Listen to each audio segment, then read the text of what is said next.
Hello? Hello? Whoa, way too loud. Let's check preferences. I don't even have the iMic plugged in. So that would help.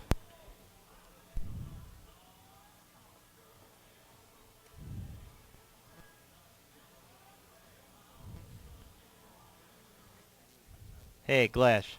Yep. Oh.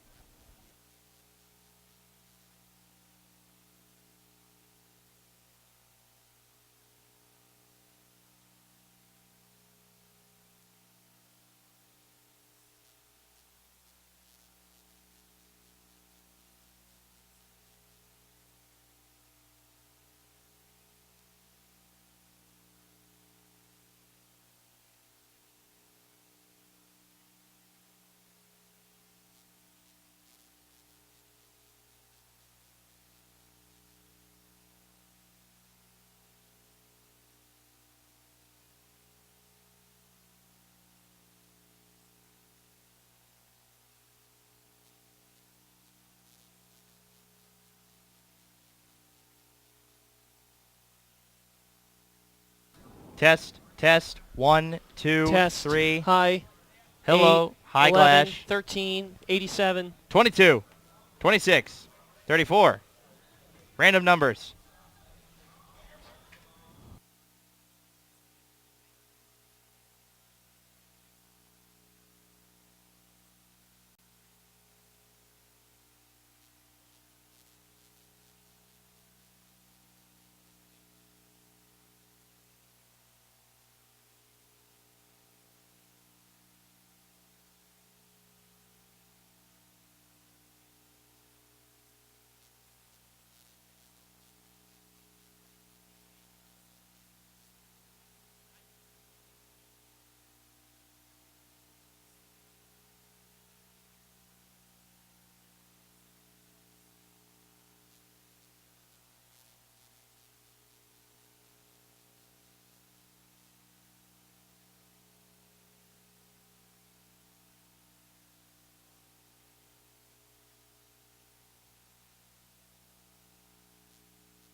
Oh, Test, Lordy. test, test. One more time. All right. I'm actually going to boost stuff. You're all done? You're all done? They fired you?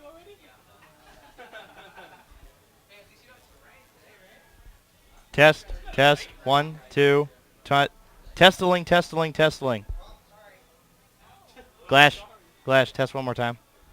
Hits it out to center field. It's way back, gone!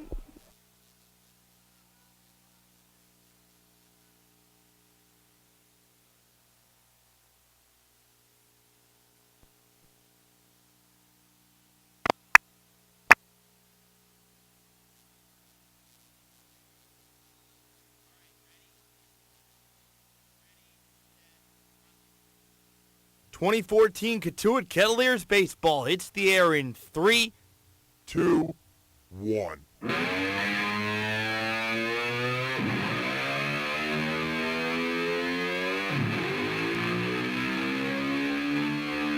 Wiseman hits that out into deep right field. Pickens goes back on it. He's at the wall. Gone! A 3-run bomb by Rhett Wiseman. And this game is tied at 7-1. Stubbs is going to send that one into right field. And the Kettleers will live to see another day. Game 3 is tomorrow. 2014 Kettleers baseball plays here on the Cape Cod Baseball League Network. Now with the Kettleers warm-up, here's Greg Moroz. The league-leading Harwich Mariners come to town as the Kettleers try and win their first game at Lowell Park in over a week and a half. Good afternoon, everybody. Alongside Brendan Glasheen, I'm Greg Mraz. Kettleers got back on the right track yesterday against the Hyannis Harbor Hawks. Harbor Hawks had an opportunity to do something they've never done, sweep in the first 4 games the Barnstable Patriot Cup, but not only that, win the Barnstable Patriot Cup before the month of June is over. Now, that's a byproduct of the scheduling, but whatever it might be, the Kettleers came out yesterday and played probably their most complete game of the season. Granted, they were up 2-0 in the 6th inning and had only 1 hit, but 3-0, I should say. A lot of execution, as you'll hear in the Roberts report with Coach Mike Roberts today, went the way for Cotuit yesterday at McKeon Park. Execution defensively, execution on the base paths, sacrifice bunts. There were 5 total in the ball game yesterday. 1 through 9 in the lineup and 1 through 9 innings-wise. This team absolutely played their most complete game. Vince Fiore set the tone on the mound. 5 innings pitched, struck out 7 batters. Only 3 walks total by Kettleers pitching over the course of 9 innings. And that, to me, says a lot because Mike Roberts has been waiting for this 15 games into the season, and he finally got across his philosophy for an entire baseball game. Of course, there's going to be some mistakes that you want to fix game to game, but no doubt a bounce-back win after a tough couple of losses. One to the Hyannis Harbor Hawks here at Lowell Park Tuesday, Wednesday night at Stony Brook Elementary in Brewster. You bounce back after being outscored 22-2 in your last 2 games by beating a quality Hyannis team on the road. And to find out more about what's going through Coach Roberts' head after what he described as the best win all season, here's Brendan Glasheen with the Roberts Report. It's time for the Roberts Report on the Kettleers warm-up. Standing by with Mike Roberts, here's Brendan Glasheen. We're live here at Lowell Park with head coach Mike Roberts of the Cotuit Kettleers. Coach, you guys picked up a 6-2 win yesterday at McKeon Park against Hyannis. Most people saying maybe the best win of the season, most complete effort from your guys yesterday? Yeah, I would agree with that. As far as execution in several different areas was the best that we've done this year. And every area that we executed in, we're working on to improve. But yesterday's the first day that I've actually seen the club kind of do it in each area pretty well. And did we still have some mistakes? Absolutely, we did, and they were glaring, and a couple of them really hurt us. But I'm really pleased that the guys are buying in philosophically and working at it every day to get better. Some of the execution included 5 sacrifice bunts that were laid down in that game yesterday. Talk about the small ball you guys were able to play and how that helped out offensively. Well, bunting and base stealing is there every day. You just got to get one person on. And, hitting is not always there. Sacrifice fly is not always there. And, that's something that I've done my whole career. And like we have a new player in from the University of Texas today, and he's, he looks at it and sees, well, that's exactly, Coach Garrido's won 5 national championships, been extremely successful, and they lead the nation in sacrifice bunts every year. The Cardinals usually lead the major leagues in sacrifice bunts and safety squeezes. So, to me, it's, how do you get players around the bases? Okay, our job is to move them up, and we're going to move them up the best way we can. Now, there have been a lot of changes to the roster in the last couple of days. One player that's on his way out, he'll play on Monday, then fly out to Washington. That's Austin Byler. He's going to go sign with the Nationals. Your reaction to Austin's decision about leaving Cotuit and going to sign a pro contract? Oh, I think he's ready to go. I think, I'm just appreciative of him coming, and he's just a wonderful young man, and he loves the game, and he wanted to come here. He wasn't scared. A lot of players get drafted, and they're scared to go play. They're afraid, I won't do very well. Well, if that's true, it's going to be true when you go to pro baseball, too. So I'm just very appreciative of him coming. I'm thrilled that he's going to sign. I think the Nationals are getting a young man who has the potential to eventually go to the big leagues. So looking forward to watching him play with the Nationals. You take pride in worrying about what your team can do on the field as opposed to what you're going up against. You're 7-8 in 15 games, a lot of moving parts, as I just said. What's it like as being the head coach? I know you've done this for a while now, 10 years, and then year 11. What's it like when you see parts moving in, parts moving out? You're still trying to get your philosophy down with these guys. Well, it's a challenge, but I think it's a really positive challenge because my goal now at my age, and probably should have been even when I was a very young head coach, is to try to teach as much as I can to each young man backyard baseball and how you play the game like when you were in your backyard playing wiffle ball with your mom, dad, brothers, sisters, friends down the street. And so actually I get to touch more lives with people going in and out. And would we prefer to be consistent? Yeah, but that's just not the way this works anymore. And so I'm thrilled about it. Do I have to work harder? Do I have to be at the ballpark every single day? Yeah, we practiced 3.5 hours yesterday on Friday on a game day. We practiced 2 hours this morning with the offensive guys and a little bit with the pitchers. And but that's what I come up here for. I love Cape Cod and it's beautiful, but I come to go to Lowell Park. I don't come to do all the sightseeing. All right, Coach, well, good luck tonight against the Harwich Mariners. All right, thank you. All right, Coach Mike Roberts always joins us for the Roberts Report. Kettleers and Mariners square off at 5 p.m. here at Lowell Park. That was the Roberts Report, and Dalton Doolin, a big sacrifice RBI yesterday, and he's today's Hot Off the Kettle. See which Kettleer is heating up on today's edition of Hot Off the Kettle with Greg Moraz. Today's Hot Off the Kettle is Dalton Doolin, the new arrival second baseman from the University of Mississippi. And first of all, Dalton, last night you got a big sacrifice bunt that drove in what would end up being one of the go-ahead runs. And you're a guy that seemingly likes playing small ball. You're a second baseman, scrappy player. Do you like the style of what Coach Roberts preaches? Yeah, I mean, once I heard about it that I was going to come up here, I was really excited about the opportunity. And I'm just trying to get a chance to get on the field and do what I do, so.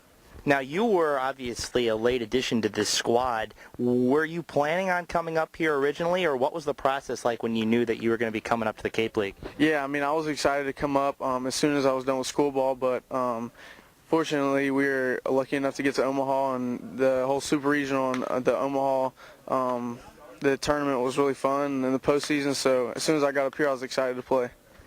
Did Chris Ellis give you any advice, considering he had played here last year, in terms of coming into Katuitt and adjusting? Yeah, he gave me a little tips, but main thing is just to play hard because that's what Coach Roberts likes. So. Now, you're coming in, you're starting your third consecutive game at second base. It's pretty much been implied you're going to be in the starting lineup every day. Is that a comfort factor for you, that every day you're coming to the park and knowing that you're going to be starting at second base? Yeah, I mean, it's obviously nice to know that, but you still got to come out here and grind and do what you do on a daily basis, and things will take care of itself. Now, what's been the best part so far? You haven't been here for that long, but what's been the best part about being in the Cape League and being with all these guys? Yeah, I mean, obviously this is the best summer league in the country, and I knew I was going to get some at-bats out here, and being in the lineup every day is just helping me, and like Coach Roberts said, we have success for the team when everybody gradually gets better, so it's been good so far. Now, final question for you. People come to the Cape League not only to compete, but to get better. What's the number one part of your game that when this summer's over, you want to say, that's where I got better? Right. Coach Roberts, he's a big league coach, and he knows what he's doing, so everything he talks about is I'm listening, and the main thing I want to work on is just hitting right-handed and some defensive drills that we've gone through. So, Dalton, thank you so much. Appreciate it. Thank you. As Dalton Doolin, today's Hot Off the Kettle. We'll be back with more of the Kettlers warm-up after this. Harwich Mariners have been the best team in the Eastern Division this year, but we haven't seen them yet. And now Broadcaster's Corner. Brendan Glasheen caught up with both of the Harwich Mariner broadcasters. Welcome into Broadcaster's Corner, where we see what's going on with the opposing team from the guys who know them best. Standing by with the Harwich broadcast team, here's Brendan Glasheen. It's time for Broadcaster's Corner, now with the Harwich Mariners broadcasters Andrew Scaglione and Mark Myers. These two guys are the broadcasters of the Cape Cod Baseball League's best team to date as of record, 11-4, the Harwich Mariners here at Lowell Park tonight. Andrew, I'll start with you, an 11-4 start. The Mariners, what makes them a lot different from last year is not only are they pitching well, but they're doing it with the bats as well. And they're getting production from top to bottom of the lineup. They've had guys like Ian Happ lead the charge in the first week of the season, and now they're seeing production pick up from bats who weren't there in the first couple games, from Sky Bolt, Matt Wynn, Sal Annunziata really picking it up, and then last night Anthony Hermelin had 4 hits. Now, Mark, another thing that does not surprise many in this league is that the Harwich Mariners have the best ERA in the CCBL to date, only 15 games in, but What's been working for this pitching staff, top to bottom, starters and relievers, when it comes to the Mariners pitching? Well, they've been able to have success when they've been able to throw first pitch strikes, and they've done that with consistency for the first part of the season. When they've struggled is when they've gotten behind hitters and allowed the leadoff man on, and that's one thing Zach Irwin, who's going tonight for the Mariners, is really going to have to work on. He's given up allowed six leadoff men to get on in 9 tries. So, Andrew, now can you paint the picture for us about what we might see today from Zach Irwin on the mound, a pitcher from Clemson, pitched in the ACC this past year? What does Zach Irwin bring to the table for the Mariners, and what should we expect tonight on the Katuitt end when they're at the plate? He's a lot of the same way as these other Harwich pitchers, not really good at one thing. He just does everything pretty well. He's a tall guy, 6'5", tallest guy on the team, and another lefty, one of 5 or 6 starters in the Harwich rotation that is a lefty, but pretty basic stuff, a curveball, a fastball, which are probably his 2 favorite pitches. He's been working on the changeup and the splitter. He doesn't go to those as much, but he does like to get himself in a lot of jams, and he's pretty good at getting out of those jams too, but expect to see him try to throw more first pitch strikes tonight. Andrew Scaglione and Mark Myers join myself, Brendan Glasheen, for Broadcaster's Corner here on the Kettleers warm-up. Mark, this lineup top to bottom has done an awfully nice job working together and getting runs in, but maybe the one offensive player that the Katuitt pitching staff and defense needs to keep its eye on the entire night. I really think Sal Annunziata, he's got a lot of pop in his bat, and he's really been getting that going. And at first, at the beginning of the season, it was just more of a power hitter. Now he's starting to hit line drives and can really be dangerous. And Andrew, we'll close with you. How has this team so far bought in to what Steve Englert's been trying to do with this team? Because we were talking about it up in the booth off the air moments ago, that this team just handles itself with a lot of nonchalant attitude. It goes about its business in a very easygoing way. What has allowed this Mariners team to get off to the best record in the Cape League as of right now? Well, it's the mentality of just keep grinding out these innings, these games, over and over. He preaches.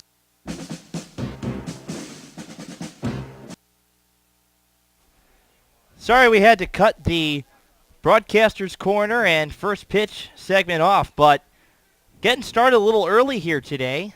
We are a little bit ahead of our clock today, as we will give you the Harwich starting lineup as Kyle Barrett, the center fielder from Kentucky, stands in, left-handed hitter against the Kettleers starter from Stanford, Logan James, lefty-lefty matchup. First pitch, chopper to the second baseman, Dalton Doolin picks it up on a couple of hops, fires across to retire Barrett. Here's the Harwich starting lineup. Here's what Steve Englert throws out. Kyle Barrett just led off. Ian Happ hits second and plays left. Sal Annunziata hits third and plays first. Matt Wynn cleans up and does the catching. Sky Bolt, the designated hitter, he hits fifth. Brendan Sanger is in right. He's hitting sixth. Danny Zardone hitting seventh, playing third. Angelo Amendolara hits eighth and plays short. And batting ninth, the second baseman, Alex Perez. And after this first pitch to Ian Happ, Brendan Glasheen will take you around the Kettleers defensively. First pitch on the way to the right-handed hitting Ian Happ, taken low and away for ball one. Left to right in the outfield, Jeremy Taylor, Jake Fincher, and Jackson Glines, a new addition formerly of the Brewster Whitecaps this year. Left to right around the horn, Caleb Whalen, Logan Taylor, Dalton Doolin, and Austin Byler. Ian Rice does the catching for Logan James. 1-0, swing and a miss. Major string pullage there. Changeup at 75. Ian Happ was out 2 feet in front of that James changeup. Infield is back at all spots. 1-1 offering. Curveball low and in. 2-1 to Ian Happ. One of 2 returners to the Harwich Mariners so far this season. Ian Happ, like he did at Cincinnati, mashing the cover off the ball, hitting 300. 15 hits and 50 at-bats. 2-1, swing and a miss. Tailing fastball from Logan James. Count even at 2-2. Logan James making his second start. He did start one of the games in the doubleheader against Brewster. The second game. Went 2 2/3 innings, gave up 3 runs, all of them earned, 6 hits, 2 walks. He struck out 1, facing 15 batters. 2-2, swing and a miss. In the dirt, Rice picks it up, fires to first. Byler tags the bag. 2 up, 2 down for Sal Annunziata. That was a breaking ball to get Ian Happ out, a returning Harwich Mariner from the 2013 season. And a great pitch from James. You'd hope, based on the way Vince Fiore set the tone at McKeon Park in Hyannis last night, that this Kettleers pitching staff can really feed off of that, and James looks to do so today. First pitch to Annunziata. Bounces in front of home plate, past the glove of Ian Rice. 1-0. Annunziata Played briefly with the Yarmouth Dennis Red Sox last season. So far this year for Harwich, hitting .262, 11 hits in 42 at-bats. Leads the Mariners in home runs with 2 and RBIs with 7. 1-0. Fastball misses away. Counts 2-0. And we will give you the umpires for today's game. They're brought to you by Friendlies because we want friendly conversations between our umpires and our teams. Brian Troops at home. John Patala is at first, and Jeff Kinney mans third. 2-0, breaking ball at the knees. Called strike 1. 2-1 the count, and Logan James's breaking ball, especially that changeup that's coming in at around 75, 76, that pitch is looking lethal today. The wind kick and the 2-1 from James. Curveball low and in, count to 3-1 on Annunziata. You mentioned he played for the YD Red Sox last year in 17 at-bats, had 6 hits. He drove in 2 runs, led the team in average, but just the 17 at-bats, hit .353. 3-1, fastball misses high and away. A 5-pitch walk to Sal Annunziata. Brings up Matt Wynn. Matt Wynn, who is leading all active Harwich Mariners in batting average. Wynn coming into tonight, hitting at .381, 8 hits in 21 at-bats. This is 9th game played. From the Virginia Military Institute, he is teammates with a guy who was a temp for the first few games of the season, now the starting second baseman for the YD Red Sox, Jordan Tarsevich. First pitch, swing and a miss. Fastball at 87. 0-1 on Wynn. It's been a battle between Wynn and tonight's center fielder, Kyle Barrett. Wynn batting .381, Barrett right behind him at .375. And, of course, we just saw Barrett ground out in the first pitch of the game. Swing and a miss. Pull the string on him with that changeup. 0-2, 2 outs. Drew Jackson playing back at short. Dalton Doolin playing back at second. Outfield pretty much straight away, although Jackson Glines shifted towards the line out in right field. James in the stretch, sets, delivers the 0-2. Breaking ball in the dirt. Good call by Rice. Correction, Logan Taylor at short. Sorry about that, friends. Drew Jackson manned short last night, though he was icing his arm in the dugout today, so hope everything is all right with Drew. 1-2, ring him up, strike 3 called. Change up in the outside corner. That will retire the side. We'll head to the bottom of the first. Kettleers coming to bat, no score, here on the Cape Cod Baseball League Network. The Kettleers and Cotuit Athletic Association want to welcome Bank of Cape Cod as a premium sponsor and member of the Executive Kettleers Club. Bank of Cape Cod is a locally owned and managed commercial and community bank. Today's broadcast is brought to you in part by Cape Cod Healthcare. Care where you need it, when you need it. Chatham Bars Inn is a leading sponsor of the Cape Cod Baseball League, celebrating its 100th anniversary. A Cape League sponsor for over 20 years. Today's broadcast is proudly sponsored in part by Curry College, located in Milton, Massachusetts. It offers undergraduate and graduate degrees. Today's broadcast is brought to you in part by iHealth Services, proud sponsor of the Cape League for 14 years.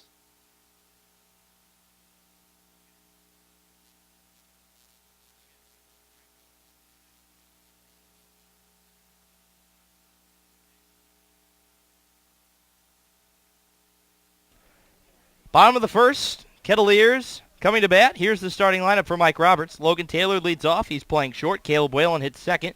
He's playing third. Austin Byler hits third. He's playing first. Brendan Hendricks will clean up. He's the DH. Jake Fincher out in center. He's hitting fifth. Jeremy Taylor is in left. He hits sixth. Jackson Glines is in right. He's hitting seventh. Dalton Doolin plays second. He hits eighth. And batting ninth, the catcher, Ian Rice. Defensively for the Harwich Mariners, left to right in the outfield, Ian Happ, Kyle Barrett, and Brendan Sangor. Left to right in the infield, Danny Zardone, Angelo Amondolare, Alex Perez at second, and Sal Annunziata at first. Matt Wynn does the catching for the Clemson Tiger, Zach Irwin. Zach Irwin on the season, as you heard in Broadcaster's Corner. He has allowed 6 of 8 leadoff men to reach so far this year. He's pitched 9 2/3 innings. He's allowed 10 hits to go along with 4 walks, although he's only allowed 2 runs, both of them earned. He's 1-0 with a 1.86 ERA. He has struck out 10 batters, and he is one of many Harwich Mariner left-handed starting pitchers. And I think the thing that is good to emphasize here when talking about Zach Irwin is this is a guy that has, although we haven't calculated it, a very high whip because he's allowed a lot of base runners, but he's getting out of jams. And the Kettleers have loaded up with about as many righties as humanly possible today. Well, of course, in the middle of the lineup, you want to keep Byler and Hendricks in there based on their heavy hitting. Although Byler is 3 for his last 23 now, he's been hitting the baseball hard, and Brendan Hendricks continues to be a run-producing machine. But after that, aside from Jeremy Taylor, the rest of this order is a right-handed batter. So not a bad choice to go with it. Harwich, again, the best ERA in the CCBL thus far, 15 games in. So not only does this team need to execute Mike Roberts' game plan as usual, but have to play a solid game and be smart offensively against a good pitching staff. Logan Taylor leads it off for the Kettleers here against Zach Irwin. Righty-lefty matchup. First pitch on the way to the Texas A&M shortstop is a fastball that misses high and away for ball one. Logan Taylor last night went 1 for 4. He hit a solo shot to lead off the top of the 8th against the Harbor Hawks. 1-0, fastball misses high and away. 2-0 the count on Logan Taylor. Taylor so far this season for the Kettleers, hitting at .271, 13 hits in 48 at-bats, 2 home runs, he's driven in 8. Wine kicking the 2-0 from Irwin. Hit on the ground is short, picking it up, Amendolare fires across. Logan Taylor retired. Good job by Zach Irwin, getting Taylor to swing at a 2-0 pitch. Brings up Caleb Whalen. And this time, we see Zach Irwin defeat the trend that's been going against him. He retires the leadoff man. And the stat that we mentioned coming into his start today, in 6 of his 8 he's seen, he's allowed the leadoff man to reach. So tonight, gets the first batter of the ball game. Brings up Caleb Whalen. First pitch on the way. The Kettleer third baseman roped into right field, a base hit. Whalen playing third for the first time since he came in defensively at third base on opening night in Hyannis. Kettleers shifting the infield around a little bit, so Caleb Whalen ups his average from his current state of 167, brings up Austin Byler, and congratulations to Austin Byler. Just found out that Byler has signed his contract with the Washington Nationals. He was a 9th-round pick of the Nats this past draft. Byler's last game will be Monday. Whalen's off, pitch taken for a strike, throw down to second base. Whalen's out. A dart thrown by Matt Wynn. And Caleb Whalen, as soon as he gets on, he immediately on the next pitch gets himself caught stealing. Whalen has 7 stolen bases on the air, and I understand that Coach Roberts loves to go with that, but I disagree with that mentality this early in the game. We just mentioned how good this staff is. You have to take base runners very seriously in this ball game. You can't mess around with Harwich. 73-mile-an-hour curveball. Drops on the inside. Austin Byler counts 0-2 on the first baseman from Nevada. Big left-handed hitter. Has 2 home runs on the season. 0-2, swing and a miss. Got him with a waist curveball. And that retires the side. A hit, but Matt Wynn fires a dart down to second base to get out Caleb Whalen. We're through 1, no score, here at Lowell Park. Here on the Cape Cod Baseball League Network, Barnstable Mashpee Channel 99 and Channel 13 Sandwich. Stay with us, friends.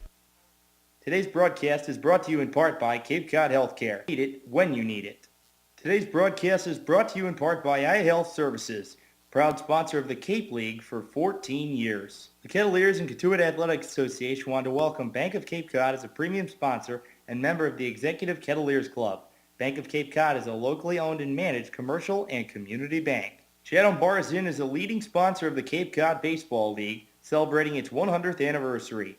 A Cape League sponsor for over 20 years. Today's broadcast is proudly sponsored in part by Curry College, located in Milton, Massachusetts. It offers undergraduate and graduate degrees. Chatham Bars Inn is a leading sponsor of the Cape Cod Baseball League, celebrating its 100th anniversary.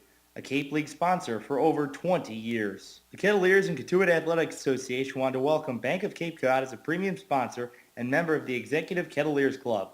Bank of Cape Cod is a locally owned and managed commercial and community bank. Today's broadcast is proudly sponsored in part by Curry College, Located in Milton, Massachusetts, it offers undergraduate and graduate degrees. Today's broadcast is brought to you in part by Cape Cod Healthcare. Care where you need it, when you need it. Today's broadcast is brought to you in part by iHealth Services, proud sponsor of the Cape League for 14 years. Today's broadcast is brought to you in part by Cape Cod Healthcare. Care where you need it, when you need it. 5, 6, and 7 due up for the Mariners against Logan James. Sky Bolt steps to the plate, one of the best names that you will ever hear. The designated hitter from the University of North Carolina. Right-handed hitter faces off against Logan James, who worked a practically perfect first inning, although he did allow a walk to Sal Annunziata. First pitch, fastball misses away to Bolt, 1-0 the count. This season for the Mariners, the switch hitter hitting at .216, 8 hits in 37 at-bats. He's driven in 1. Wind kick in the 1-0 from James. Swing and a miss. That curveball and changeup combo have been lethal early on, and Logan James has got the right break on his breaking pitches today. And Bolt in the lineup, no question for Steve Angler, because 7 of his 8 hits have come against lefties, batting .333 against left-handed pitching. 1-1 from James. Skied out a play to the right side. 1-2 the count on Bolt. Bolt, who plays for head coach Mike Fox at the University of North Carolina. Of course, Kettleer head man Mike Roberts, longtime coach at the University of North Carolina as well. 1-2 offering to Bolt. Broken bat. Skied out a play to the right side. The bat went flying right into the Kettleer dugout, as assistant coach Brian Scott is the one who caught the bat sitting in the dugout. The bat did not break. It appeared, based on the way that it flew, that it did. But Sky Bolt has his bat back. He's examining the end of it to make sure that nothing got damaged. It's a black bat with a maple handle. Slightly open stance for Sky Bolt. Kettleer infield is back. 1-2 from James. Curveball in the dirt. Good block by Ian Rice. Count even at 2. Last summer, Bolt played for the USA national team. Hit just .120 in 13 games. But luckily got an opportunity with the Mariners here in the Cape Cod League. 2-2 offering. Swing and a miss. Changeup from Logan James. That's his 3rd strikeout through only 5 hitters. And 3 of the 4 Harwich Mariners that have been retired via the K. Brings up Brendan Sanger, the right fielder from Florida Atlantic University. Left-handed hitter facing off against the left-hander Logan James. First pitch on the way to Sanger. Fastball in the inside corner, called strike 1.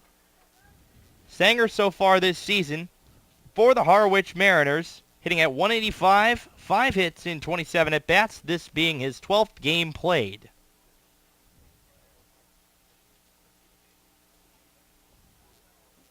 James winds in the 1-0, or 0-1 I should say. Curveball misses high and in. Count even at 1.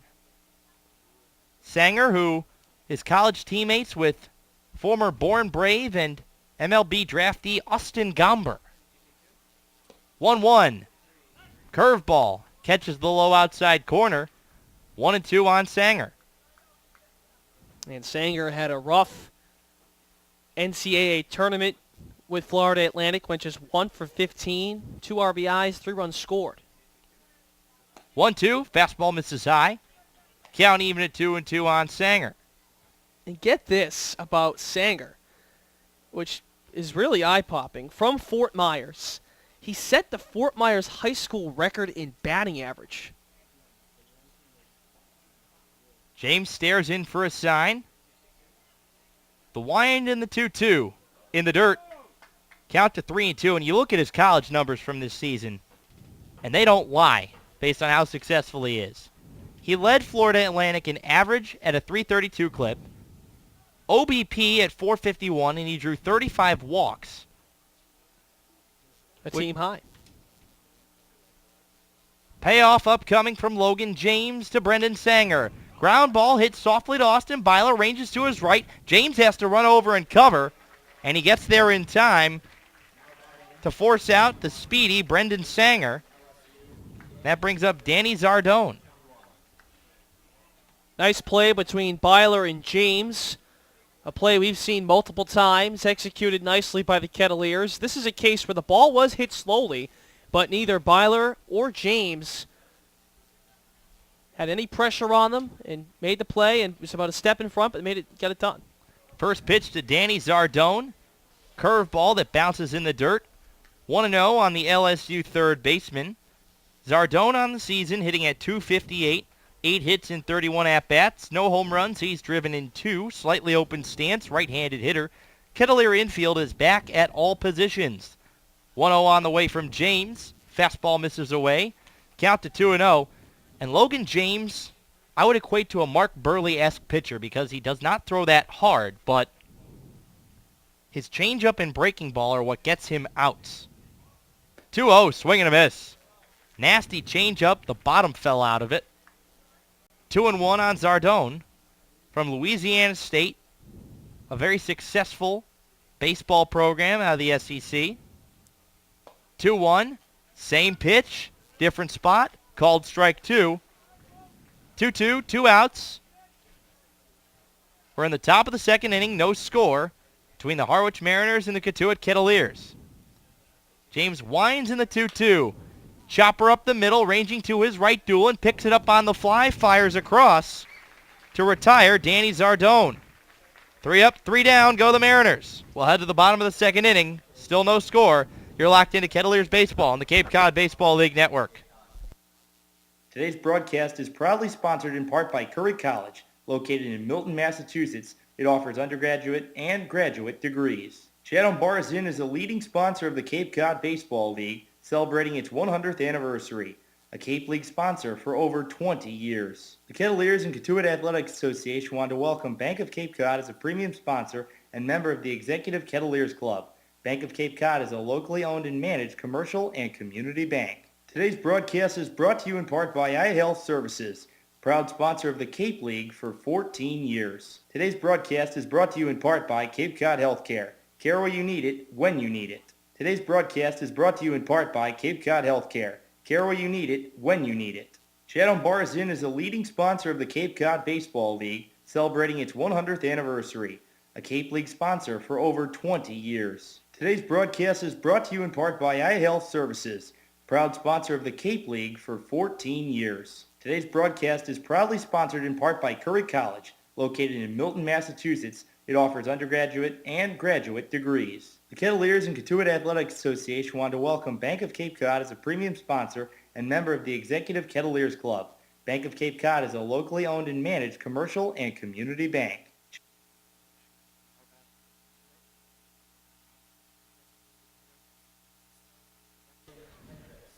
4, 5, and 6 due up for the Kettleers against Zach Irwin. Brendan Hendricks steps to the plate, the designated hitter. Batting in the cleanup spot today, Hendricks continues his hot hitting at .378. 17 hits in 45 at-bats this season for the Kettleers. First pitch on the way. Breaking ball at the knees on the inside corner, called strike 1. A rarity, Hendricks did not swing at the first pitch. Swings at the second pitch, hits it on a line to the second baseman Perez, fires to first. And that's the first out of the second. So score that 4-3, friends. Brings up Jake Fincher, who continues his hot hitting at .419, 13 hits in 31 at-bats. Had the only hit for the Kettleers yesterday until the top of the 8th inning. First pitch on the way to Fincher. Fastball at 92. Hits the low outside paint. 0-1 on Fincher. Fincher bunts on the 0-1. Charging the third baseman Zardone. Fires across just in time to get the speedy Jake Fincher. Real nice play by Zardone over at third to scoop it up with the bare hand and get Fincher by about a step. How about a Nunziata? Some pizzazz on the scoop up at first, and that's exactly how you do it. If you're the first baseman, you snag it and you get your foot right off the bag. A bang-bang play like that, you make it almost impossible for the first base umpire to say he's safe. First pitch on the way to Jeremy Taylor is a fastball that misses high and away. 1-0. Taylor making consecutive starts for the first time all season. Started out in left field last night for the Kettleers. 1-0. Breaking ball misses low. Count to 2-0 on the East Tennessee State Buccaneer. And you look at Taylor's adjusted batting stance, and he holds the hands low and behind, which is a technique that Mike Roberts has taught to guys like Jason Kipnis. 2-0. Fastball. Hits the outer paint. Count to 2-1 on Taylor. And it certainly helped Kipnis. His young career with the Cleveland Indians, cruising right along. Broken bat, chopper, right to Sal Annunziata. He picks it up, runs to the bag. Kettleers retired in order. We're through 2 here at Lowell Park. No score on the Cape Cod Baseball League Network, Barnstable Mashpee Channel 99, and Channel 13 Sandwich. Stay with us, friends.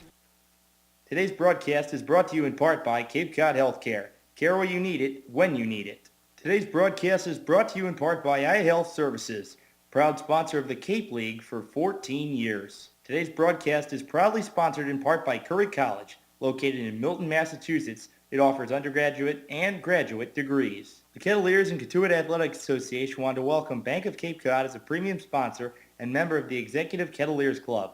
Bank of Cape Cod is a locally owned and managed commercial and community bank. Chatham Bars Inn is a leading sponsor of the Cape Cod Baseball League, celebrating its 100th anniversary. A Cape League sponsor for over 20 years. Chatham Bars Inn is a leading sponsor of the Cape Cod Baseball League, celebrating its 100th anniversary. A Cape League sponsor for over 20 years. Today's broadcast is brought to you in part by Cape Cod Healthcare. Care where you need it, when you need it. Today's broadcast is proudly sponsored in part by Curry College, located in Milton, Massachusetts. It offers undergraduate and graduate degrees. Today's broadcast is brought to you in part by iHealth Services, proud sponsor of the Cape League for 14 years. The Kettleers and Cotuit Athletics Association want to welcome Bank of Cape Cod as a premium sponsor and member of the Executive Kettleers Club. Bank of Cape Cod is a locally owned and managed commercial and community bank. Scoreless through 2 innings back at Lowell Park as the top of the third begins for Logan James and the rest of the Kettleers defensively. 8, 9, and 1 come to the plate for the Harwich Mariners. Angelo Amendolara, the batter now, from Jacksonville. Mariners sporting their navy blue T-shirt row jerseys. James into the windup, first pitch, fastball way upstairs and outside. 1 ball, no strikes to the shortstop, Amendolara. Amendolara this season batting .167, 5 of 30 to start the year for Harwich.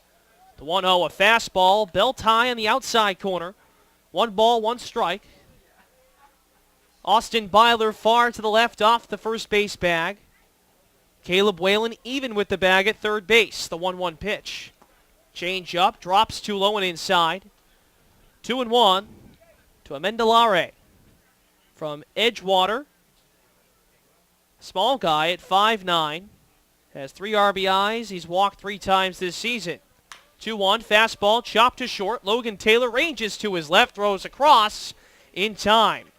5 straight retired by Logan James. And Greg, we talk about how good the Clemson left-hander Zach Irwin's been. He's retired the first 6 Kettleers he's faced, but 5 straight for James. He's cruising right along as well. And it's the changeup and the breaking ball that have been working extremely well for him. He's got great late break on both pitches, which are freezing Harwich hitters. They don't know where to hit it. Here's the Hokie of Virginia Tech, Alex Perez. Takes a curveball in the outside corner. They count 0-1 to the left-handed hitter. Perez hit .249 this past year as a member of the Hokies. The 0-1. Fastball at 84, drops a bit low and outside. The count evens at 1-1. And that's his highest career batting average. Perez has never hit above .249 in his entire career at Virginia Tech. The 1-1. Fastball popped up to the left side, out of play. To the far left of the new stands here at Lowell Park. The count 1-2.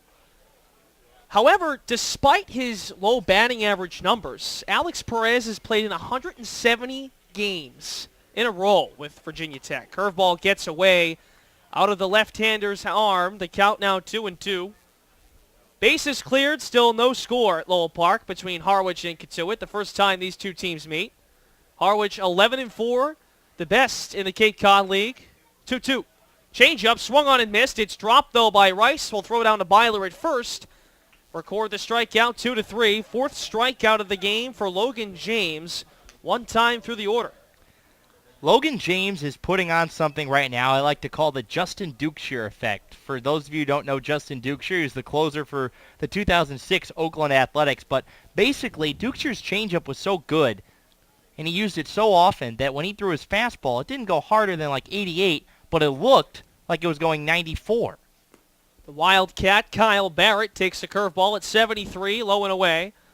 The count 1-0. Barrett 0 for 1, a ground out to second baseman Dalton Doolin on the first pitch of the game. The 1-0 from James.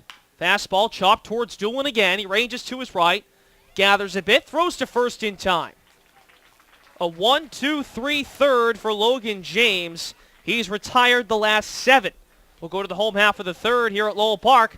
No score between Cotuit and Harwich on the Cape Cod Baseball League Network, Barnstable-Ashby, Channel 99, and Channel 13 Sandwich. Today's broadcast is proudly sponsored in part by Curry College, located in Milton, Massachusetts. It offers undergraduate and graduate degrees. Today's broadcast is brought to you in part by Cape Cod Healthcare. Care where you need it, when you need it. Chatham Bars Inn is a leading sponsor of the Cape Cod Baseball League, celebrating its 100th anniversary. A Cape League sponsor for over 20 years. The Kettleers and Cotuit Athletics Association want to welcome Bank of Cape Cod as a premium sponsor and member of the Executive Kettleers Club. Bank of Cape Cod is a locally owned and managed commercial and community bank. Today's broadcast is brought to you in part by iHealth Services, proud sponsor of the Cape League for 14 years. Today's broadcast is proudly sponsored in part by Curry College, located in Milton, Massachusetts. It offers undergraduate and graduate degrees. Chatham Bars Inn is a leading sponsor of the Cape Cod Baseball League, celebrating its 100th anniversary. A Cape League sponsor for over 20 years. Today's broadcast is brought to you in part by Cape Cod Healthcare. Care where you need it, when you need it. Today's broadcast is brought to you in part by iHealth Services, proud sponsor of the Cape League for 14 years. The Kettleers and Cotuit Athletics Association want to welcome Bank of Cape Cod as a premium sponsor and member of the Executive Kettleers Club. Bank of Cape Cod is a locally owned and managed commercial and community bank. Today's broadcast is proudly sponsored in part by Curry College, located in Milton, Massachusetts. It offers undergraduate and graduate degrees. The Kettleers and Cotuit Athletics Association want to welcome Bank of Cape Cod as a premium sponsor and member of the Executive Kettleers Club. Bank of Cape Cod is a locally owned and managed commercial and community bank. Chatham Bars Inn is a leading sponsor. Back at Lowell Park, bottom of the third inning. 7, 8, and 9 come to the plate for Cotuit. The Kettleers have had one base runner, a Caleb Whalen base hit to right field against Zach Irwin. The lefty from Clemson fires a fastball up and in to the newest Kettleer, Jackson Glines, formerly of the Brewster Whitecaps, a temporary player that signed on with Cotuit. The 1-0 misses outside, 2-0 to Glines. Was leading the Whitecaps in batting average coming into today. Of Michigan, facing a Clemson Tiger, the 2-0. Fastball, belt high, pumps the zone for a strike, 2-1. Glines was part of the All-Big Ten second team after finishing his junior season with the Big Blue.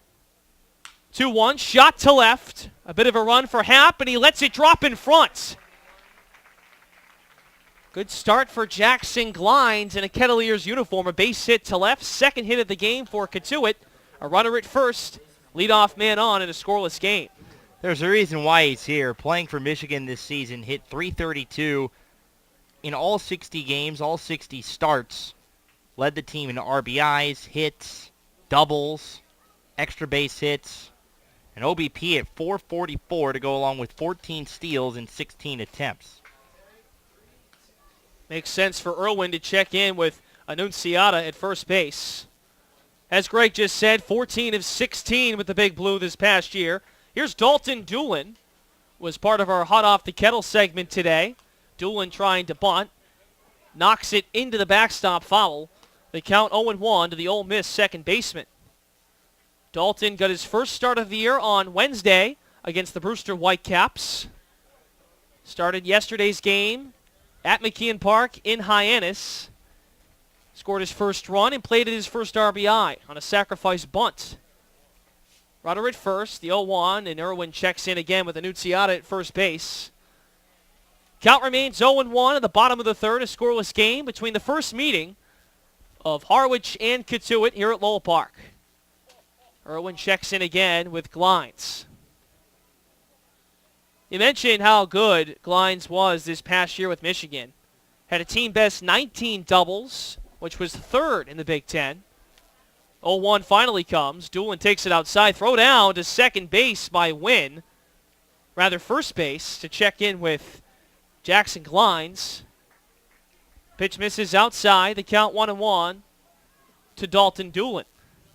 I want to know why Brewster got rid of Jackson Glines. He was hitting .421, 8 hits and 19 at-bats through the first 7 games of the year for the Whitecaps. Didn't make much sense. They didn't need the offense on Wednesday night. 1-1. Doolin squares again, then pulls back. Pitch drops outside. The count 2-1.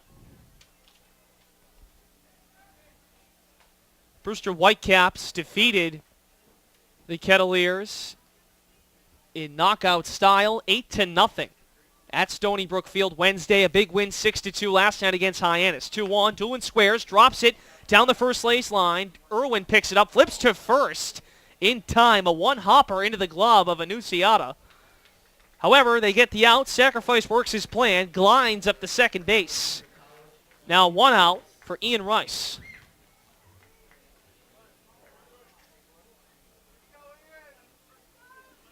Always a risky play, Greg, when you go with that sidearm flip as a pitcher, or quite frankly any player, on a slow roller like that. And in this case, Irwin, it bounced on the ground, but luckily Annunziata was ready for anything and able to bring it in to record the out. Here's Rice doing the catching tonight for Cotuit. Lets a curveball paint the inside corner. The count 0-1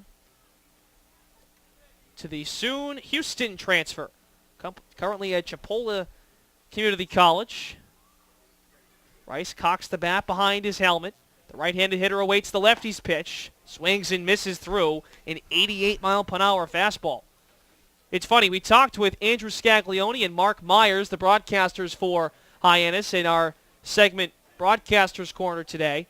Andrew told me, don't expect anything overpowering from Zach Irwin. He just knows how to change speeds effectively. 0-2. Fastball again at 89. Too low and outside. The count 1-2 to Rice. Changing speeds, what it does is like I said with Logan James, if you throw a lot of slow pitches, when you see a fastball, it looks faster. Glines at second. 1 out. The batter, Ian Rice. A bluff towards second base by Irwin. We'll see the 1-2 momentarily. Jackson Glines, newest member of the Kettleers at second base.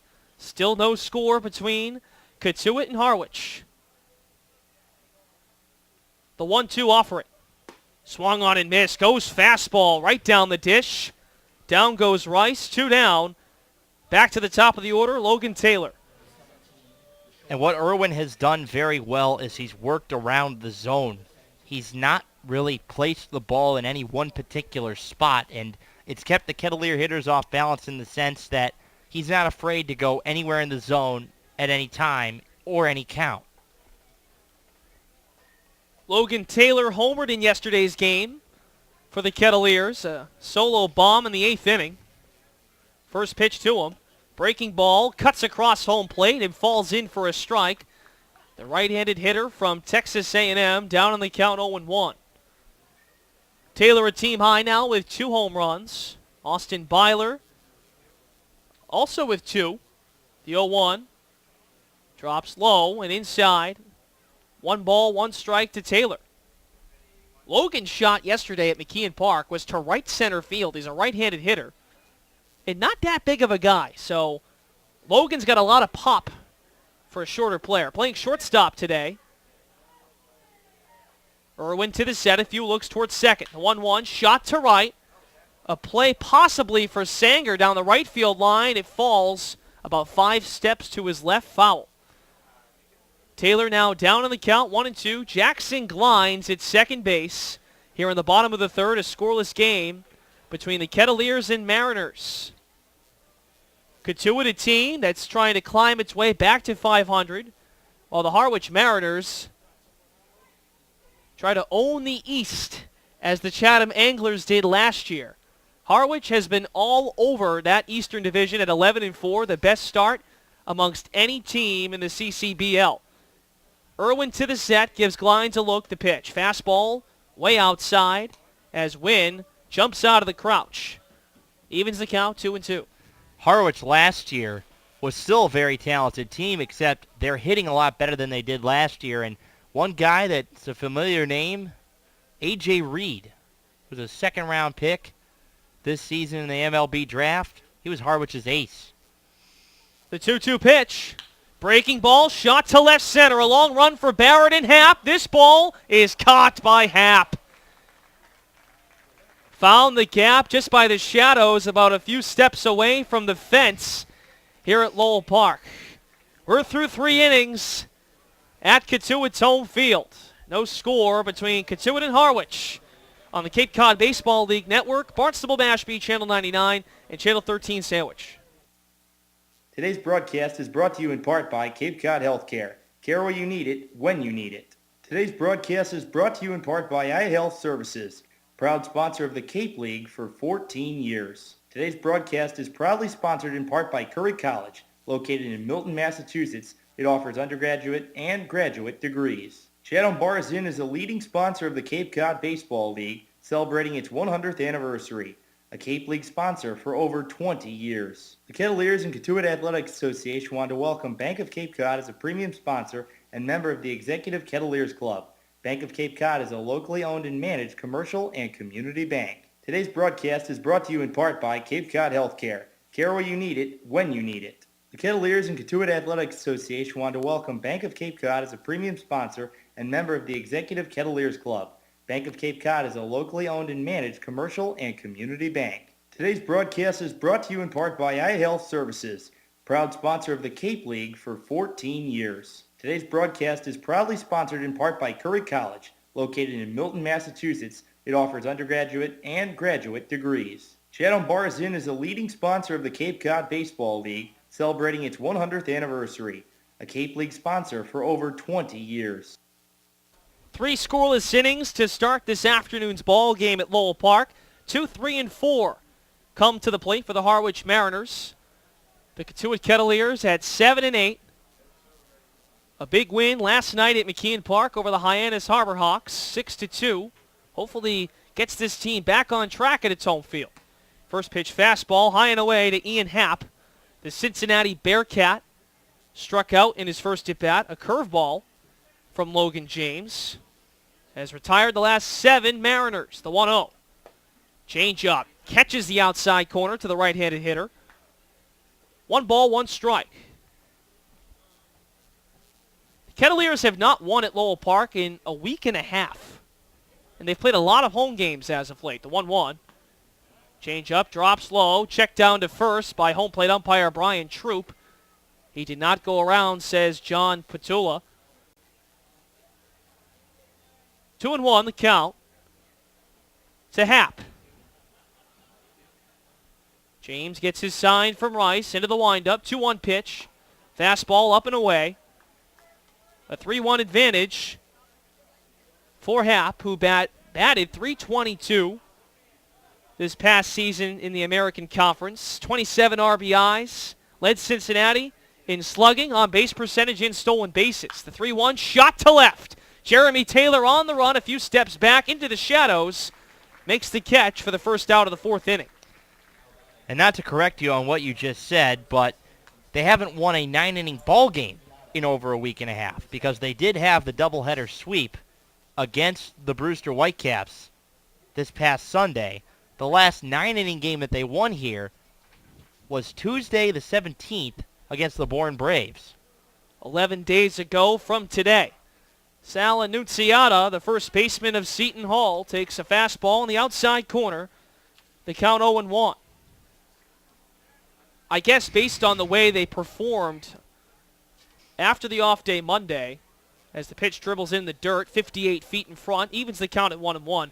Based on the way they performed following the Monday off day against Hyannis to lose 14-2 and then drop to Brewster 8-0, considering they just beat them in a doubleheader, it makes you forget that they almost won those 2 games against the Whitecaps here at Lowell Park.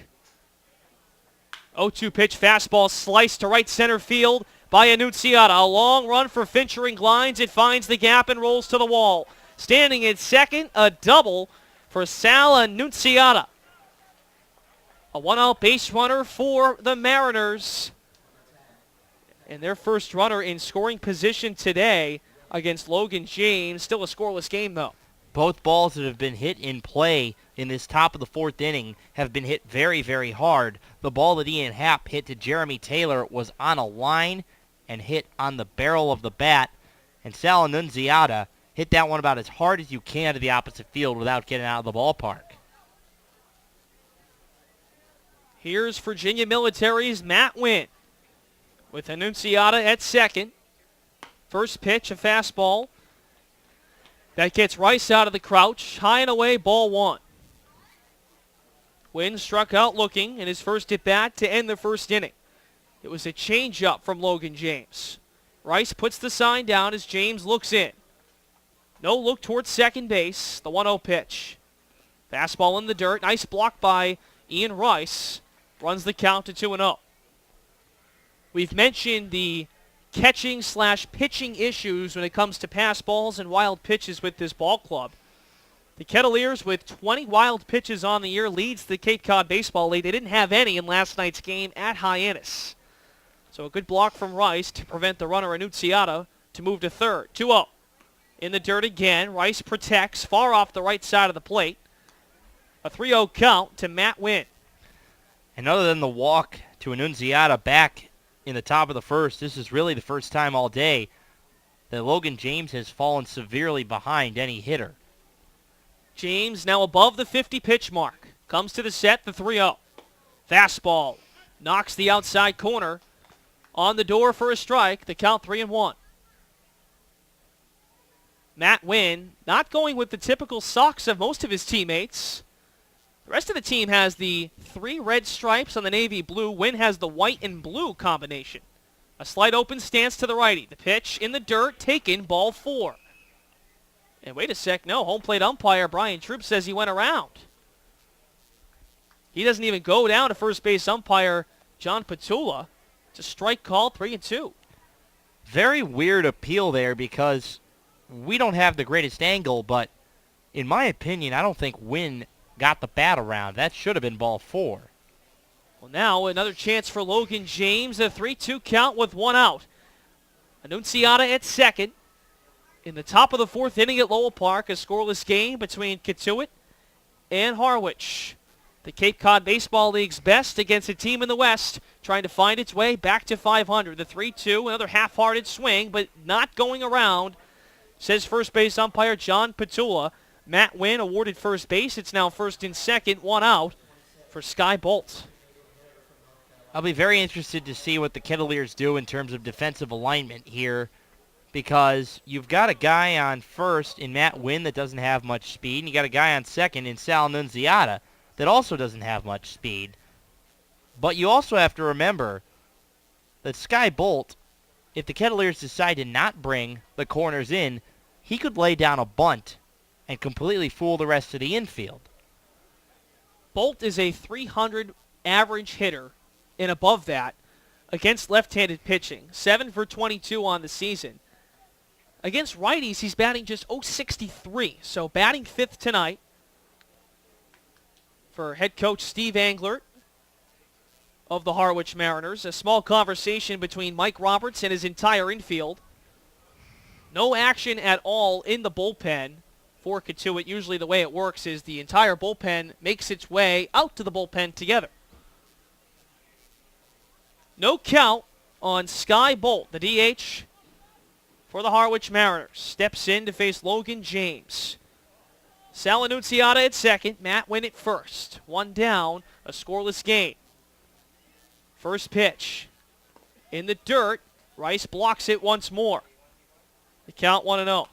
The thing that's been different this inning in comparison to the first three for Logan James is his breaking ball in the first three was pretty much catching the low part of the zone. Now, he's bouncing it in pretty much every time. It's looked like an 0-2 pitch, like we've talked about most of the season. 1-0. Fastball, a put-me-over pitch. Evens the count at 1-1. And sometimes you need to go to a pitch like a changeup or fastball to reestablish what you can do with that breaking ball. So now the count's even at 1-1 with one out. Top of the fourth, first and second. No score between Cotuit and Harwich. 1-1. Fastball. Fired on the outside corner. 1-2 advantage for James on Bolt. Infield at regular depth, Austin Byler far to the right of the first base bag. Outfielders straight away. Rice puts down the sign. A few practice swings from Bolt. James comes to the set. His 1-2 pitch. In the dirt again, Rice blocks it. Got to give Ian Rice a lot of credit. He's blocked every pitch in this inning. And I don't think it's the intention of trying to throw a waste pitch. Sometimes when you're throwing a breaking ball and you're throwing a curveball, your release point changes based upon the type of break that you put on the ball. And what you can tell when balls are in the dirt is that his release point is too late. The 2-2. Change up, drops in, strike three called. Bolt knew it, and rather bolting to the dugout, he walks slowly to the dugout in disappointment. 2 outs, still first and second for the Mariners. That's a pitch there where Bolt was expecting fastball because he sat back on it and he got a looping changeup. May have even been a curveball. A lot of times James's pitches have looked similar. His curveball and his changeup have very similar break. Here's Brendan Sanger. Grounded out, 3-1 in his first at bat. First pitch, a curveball that cuts right to left over home plate, but misses low and in the dirt for a ball. The count 1-0 to the Florida Atlantic right fielder. Lefty on lefty matchup. A beautiful night here at Lowell Park. 7-8 Kettleers try to get back to 500. Caleb Whalen even at the bag at third base. The pitch dribbled off the leg of Sanger. Helps the count for James as the count evens at 1-1.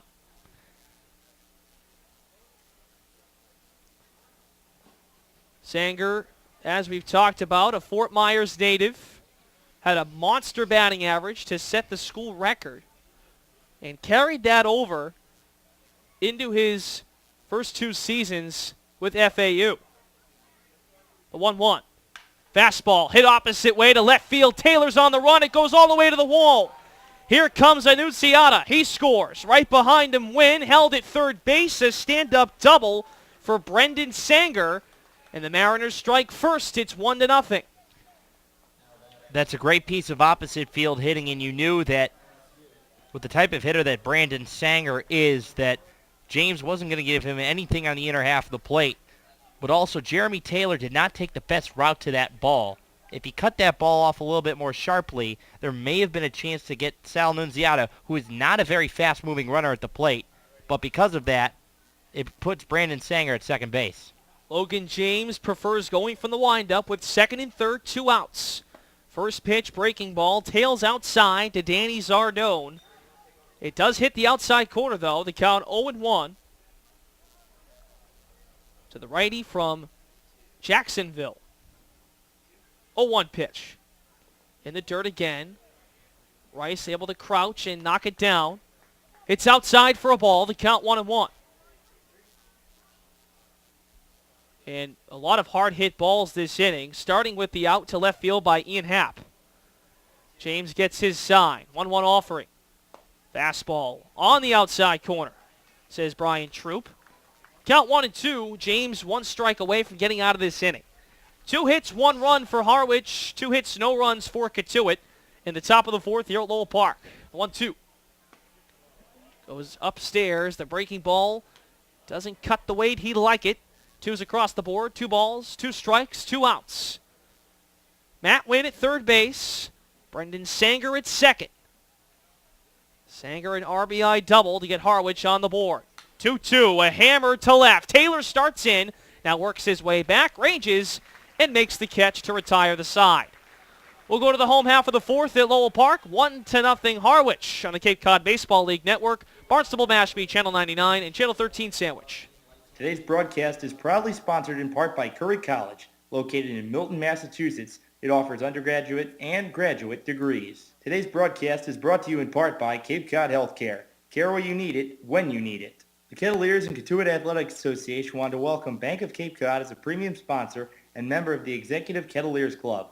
Bank of Cape Cod is a locally owned and managed commercial and community bank. Today's broadcast is brought to you in part by iHealth Services, proud sponsor of the Cape League for 14 years. Chatham Bars Inn is a leading sponsor of the Cape Cod Baseball League, celebrating its 100th anniversary, a Cape League sponsor for over 20 years. Chatham Bars Inn is a leading sponsor of the Cape Cod Baseball League, celebrating its 100th anniversary, a Cape League sponsor for over 20 years. Today's broadcast is brought to you in part by Cape Cod Healthcare. Care where you need it, when you need it. Today's broadcast is proudly sponsored in part by Curry College, located in Milton, Massachusetts. It offers undergraduate and graduate degrees. The Kettleers and Katuitt Athletics Association want to welcome Bank of Cape Cod as a premium sponsor and member of the Executive Kettleers Club. Bank of Cape Cod is a locally owned and managed commercial and community bank. Today's broadcast is brought to you in part by iHealth Services, proud sponsor of the Cape League for 14 years. The Kettleers and Katuitt Athletics Association want to welcome Bank of Cape Cod as a premium sponsor and member of the Executive Kettleers Club. Bank of Cape Cod is a locally owned and managed commercial and community bank. Chatham Bars Inn is a leading sponsor of the Cape Cod Baseball League, celebrating its 100th anniversary, a Cape League sponsor for over 20 years. Today's broadcast is proudly sponsored in part by Curry College, located in Milton, Massachusetts. It offers undergraduate and graduate degrees. 2, 3, and 4 scheduled to hit for the Kettleers in the home half of the fourth. A 1-0 deficit for Katuitt against the Harwich Mariners. First trip for the Mariners to Lowell Park. The first time these two teams meet all season. Steve Englert's Mariners out to a 1-0 start. Caleb Whalen leads off the bottom of the fourth. Caleb singled in his first at-bat, one of 2 Katuitt hits. A breaking ball by Zach Irwin misses outside, the count 1-0. Caleb an opposite field single, starting at third base tonight. 1-0 in the dirt by the ankles of the Portland Pilot. The count 2-0. Greg mentioned this earlier in the broadcast, but Caleb Whalen, only his second time this year he's played third base for Mike Roberts. The other time came in opening day at McKeon Park in Hyannis. 2-2, a fastball, too far and inside, close to the high socks of Whalen. It's 3-0. Caleb was retired at second base in the first inning, caught stealing on the first pitch of the at-bat to Austin Byler. Attempting pitch to swing at, but misses high and in, ball 4. Whalen down to first to lead off the fourth inning. And this is something we mentioned earlier in the broadcast about Zach Irwin. Coming into tonight, 6 of the 8 times he's gone into an inning, he's allowed the leadoff man to reach. So far, so good tonight. But the last 2 innings, he has not done that. Allowed a Jackson Glines base hit to lead off the third. Walks Caleb Whalen to start the fourth. Byler pops up the first pitch out of play. Behind the broadcast booth here at Lowell Park, the count 0-1 to the newest signee of the Washington Nationals. Austin decided the other day that he's going to sign with the Nationals, a 9th round selection in this past year's draft. He'll play until Monday with the Kettleers as Irwin checks in at first with Whalen. The count remains 0-1 to Austin. And Byler had a choice to come back to Katuitt to play with the Kettleers or come back and then eventually sign, which he's decided to do. So we wish Austin nothing but the best. He'll be in the lineup until Monday night. We're in Bourne on Monday. Tomorrow we're at Wareham. Our coverage starts at 5:30. Kettleers warm-up at Spillane Field. Off the Cape. Irwin's 0-1 to Byler. Breaking ball, tempting, but doesn't go around. He takes the strike, though. It's 0-2 to Austin Byler. Whalen, 7 stolen bases on the year, tied for first in the Cape Cod Baseball League. Was caught stealing for just the second time this season. Now 7 for 9 on the year. Irwin checks in again with Annunziata at first. No pitch.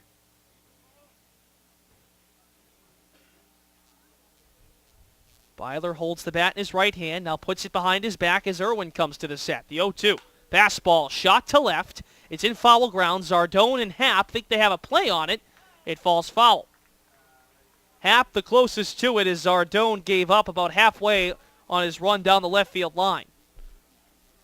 The count 0-2 remains on Austin Byler. The big lefty of Nevada, Reno. We've had him on the air multiple times for Hot Off the Kettle, as well as our Kettleers Insider post-game show. Byler's first game back, a home run and double against the Bourne Braves.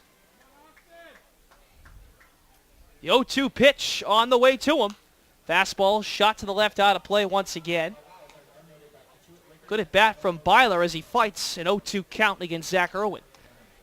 And Austin Byler, a guy that wasn't sure whether he was going to sign or not. He has decided to sign with the Washington Nationals, and he's the type of guy that's going to be successful in the big leagues because he's got a great attitude. Whalen at first, nobody out. Another check from Irwin at first base. And we've already seen that attitude really present itself in a positive way. I mean, Greg, you worked with the ball club last year when Byler joined the team second half of the season. Byler pops it up again out of play. That's the third consecutive foul ball hit by Austin Byler. The count's still 0-2, but Byler arrived with the ball club last year midway through the season on July 17th in Hyannis. Played with the team all the way through the postseason run, eventually to the CCBL championship, and then came back about 10 games into this year. 0-2. Popped up again down the left field line. Zardone and Happ on the run, as well as shortstop Amendelare. Out of play, just by the chain link fence by the fans. The foul ball hit over there 2 pitches ago was closer to the left field line. More of a play for Happ, but not the case there. The count stays 0-2. Another foul ball. That's Austin Byler for you. He's a fighter. He finds ways to fight off pitches. He finds ways to be able to keep himself alive. And that's what's going to make him a successful hitter on the professional level. And people forget, he only hit .215 last year during the regular season. But in the playoffs, he hit over 400. He hit a pair of home runs. And he's basically the reason why this team hit as well during the postseason as they did. 14 home runs, 55 RBIs with Nevada this past season. 0-2, shot right into the backstop. About eye level for us here in the broadcast booth. 5th straight foul ball. It's 0-2 again. Still 1-0 Harwich in the bottom of the 4th here at Lowell Park. Greg Moraz, Brendan Glasheen bringing you Kettleers baseball on the Cape Cod Baseball League Network. Whalen's at first, nobody out, the 0-2. Up and in, it hits him. Byler had to jump and did almost a 180 spin towards the right field line. He now is making hand movements with his right hand, trying to get the tension out of his fingertips. That's not a hit by pitch because he swung. He checked his swing. Apparently, the ball didn't actually hit him because Byler hasn't walked to first base yet. Now, head coach Steve Englert out to talk with home plate umpire Brian Troop. He doesn't like the ruling. He's obviously arguing that Byler went around on the swing despite the fact it hit him. But Byler's awarded first base on the hit by pitch. Up to second base, Caleb Whalen. It's first and second for Brendan Hendricks. If he had gone around on the pitch, though, it would have been a strikeout because the rule states that a swing in any form is a swing, regardless of what happens to the baseball.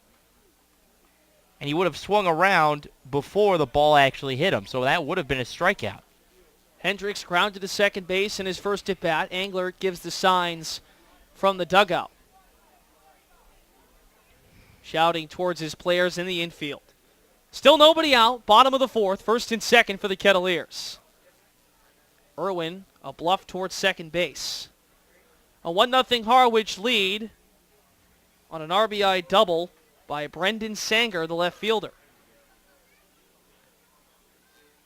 First pitch to Hendricks. Swung on and missed, a breaking ball. The count 0-1. And one of the keys to the game for Zach Irwin tonight was first pitch strikes. That's what we've heard from multiple sources around this Harwich ball club. And for Brendan Hendricks, he loves swinging at that first pitch strike. So this time, Irwin wins that battle. 0-1, runners at first and second, nobody out. 2 hits for each of the teams, but Harwich with 1 run. Now Hendricks squares around, pushes it down the third baseline. Zardone picks it up, gathers twice, throws to first in time. Down to third, Whalen. Byler up to second. The sacrifice works as planned. And typical Mike Roberts, the cleanup man, Hendricks, a sacrifice bunt, sets up Jake Fincher. Brendan Hendricks is not your prototypical cleanup hitter because he really works the bat well, and he's more of a position that he's hit a lot this season. He's more of a leadoff hitter because he makes contact and he can spray the ball to all fields. Jake Fincher bats .429 against left-handed pitching. He squares around, pops it to the right side. No play for Annunziata. He was all the way in, about 5 steps on the grass, playing the bunt, but it went so far to the right side of the first base bag. No time to retreat. Fincher lucks out, the count 0-1. Fincher today grounded to third base for the second out of the second inning. Whalen at third, Byler at second. No balls, 1 strike. Irwin tries to escape trouble as the go-ahead run is at second base. The tying run, Whalen, 90 feet away with 1 out. The 0-1. Fincher squares again, lays it down in front of home plate. Throw to first in time, the run scores. A beautiful bunt by Jake Fincher because the only guy who could field it was the catcher Matt Wynn out in front of home plate. Whalen scores. It's tied up 1-1. And that is exactly how you execute a sacrifice bunt. And the thing is that Wynn came so far out on it, nobody else was going to be able to cover home. And as soon as Wynn crossed the dirt into the grass, that play was over. Fincher pushed it out far enough where the pitcher, Zach Irwin, couldn't even get to it. Pitch gets away from Wynn, but he makes a nice catch on the backhand out of the crouch. The count 1-0 to Jeremy Taylor. We're tied at 1 on a sacrifice RBI bunt by Jake Fincher to score Caleb Whalen. Austin Byler at third base with 2 down. Taylor, the lower bat now, based on Mike Roberts adjusting his mechanics. It's popped to right. A long run for Sanger. It falls. A base hit. Byler tags home. The Kettleers take a 2-1 lead with 2 outs in the bottom of the fourth. Jeremy Taylor's a guy that has somewhat been in Mike Roberts' doghouse, but now he's given a start 2 days in a row. Yesterday, a key sacrifice bunt that plated the Kettleers a run. And today, gives the Kettleers a lead on an inside hit bloop single that Brendan Sanger was playing so far back in right field he had no chance to be able to get that ball. Second straight start for Jeremy Taylor. On top of that, his second straight game with an RBI. Brings up the new Kettleer, Jackson Glines. Takes a fastball in the outside corner from Irwin. It pops the glove at 85, the count 0-1. Glines started the third inning with a base hit in his first at-bat to left field in front of outfielder Ian Happ. Irwin comes to the set quickly. The lefty checks in with Jeremy Taylor at first. The speedster from East Tennessee State has 3 stolen bags on the year. He's been caught twice. Irwin gets his sign from Wynn. 0-1 pitch. Popped up to the left. Works its way out of play. Just in front of the batting cages. Behind the snack shack at Lowell Park. No balls, 2 strikes on Jackson Glines. The former Brewster Whitecap that led the team in batting average, went 8 for his first 19 with Brewster, but John Altobelli opted to release him, as well as Ned Monty, the GM at Brewster. 0-2. A put-me-over pitch, though, as that 0-2 pitch caught a lot of the plate. A curveball that gets away from Irwin. It misses high. They count 1-2. And another failure by Harwich. Seems a lot of teams have failed to get shutdown innings this year. 2 runs in the fourth, has a Kettleer lead. It's 2-1, but Glines strikes out to end the bottom of the fourth. We're through 4 at Lowell Park. The Kettleers notch 2 to take a 2-1 lead on the Cape Cod Baseball League's best team thus far. We'll go to the fifth. 2-1 Katuitt on the Cape Cod Baseball League Network, Barnstable Mashpee, Channel 99, and Channel 13 Sandwich.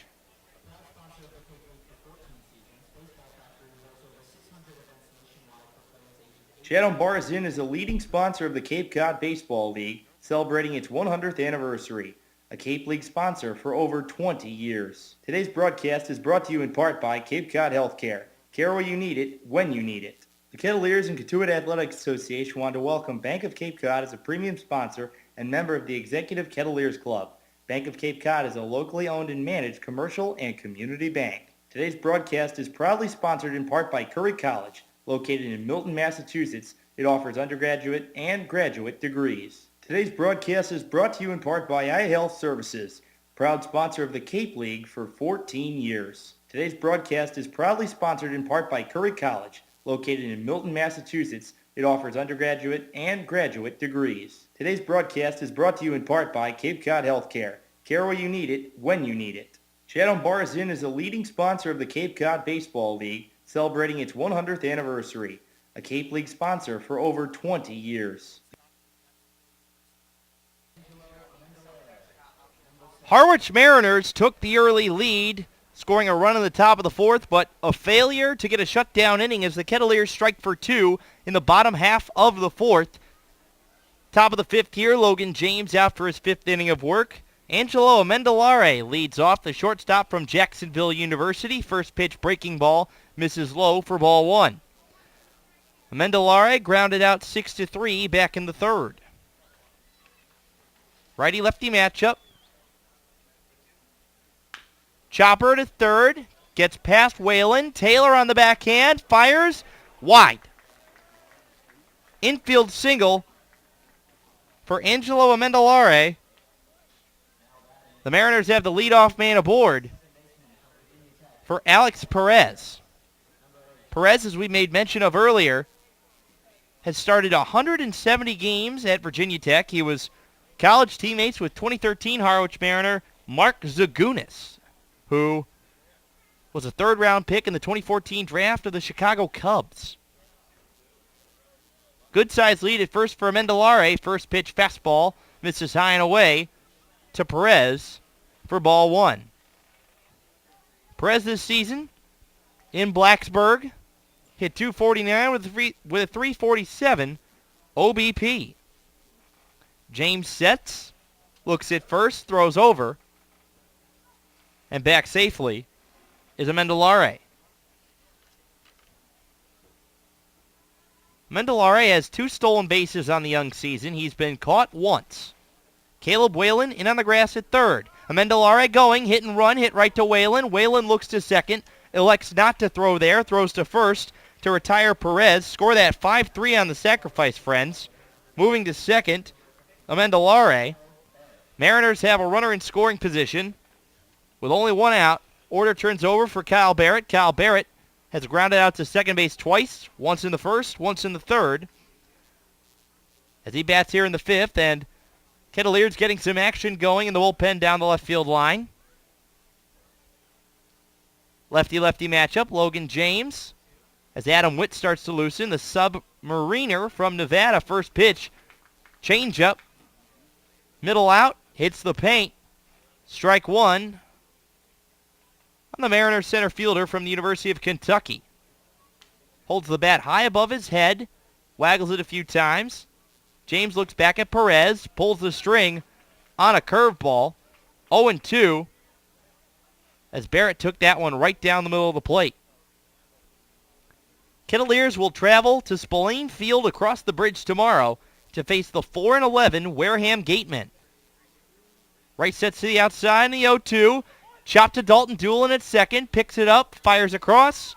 Barrett retired, moving to third base. Angelo Amendolara. Tying run at third for Ian Happ. Ian Happ, a guy that was a Harwich Mariner in 2013. Part of the Stash crew. All of the 2013 Harwich Mariners grew strictly mustaches. Steve Englert had one as well. They looked a lot like the mustache that Jason Giambi grew with the Yankees in 2008. First pitch is a breaking ball that misses low to Happ. Happ has struck out swinging and flown out to left. For those of you who are wondering, those mustaches actually looked horrible.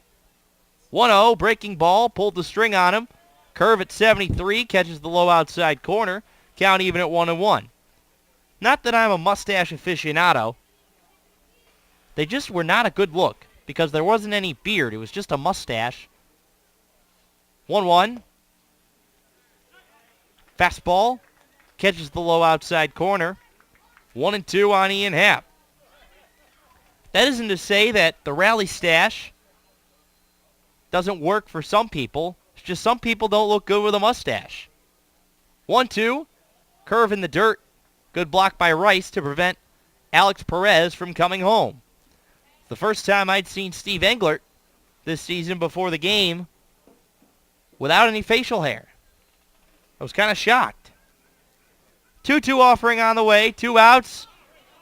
Chopped in front of home plate. Happ stays alive. Originally from Pittsburgh, Pennsylvania. Last season with the Harwich Mariners. Hit .293 with a .345 OBP. He slugged at .469, friends. Hit 5 home runs to go along with 22 RBIs. Was one of the 2013 Mariners' hottest hitters. James stares in and delivers the 2-2. Curve in the dirt. Rice blocks it. 3-2, 2 outs. Top of the 5th. Kettleers lead 2-1 on a sacrifice bunt by Jake Fincher and an RBI single by Jeremy Taylor. The wind kick and the payoff on the way. Swing and a miss. Happ goes down swinging.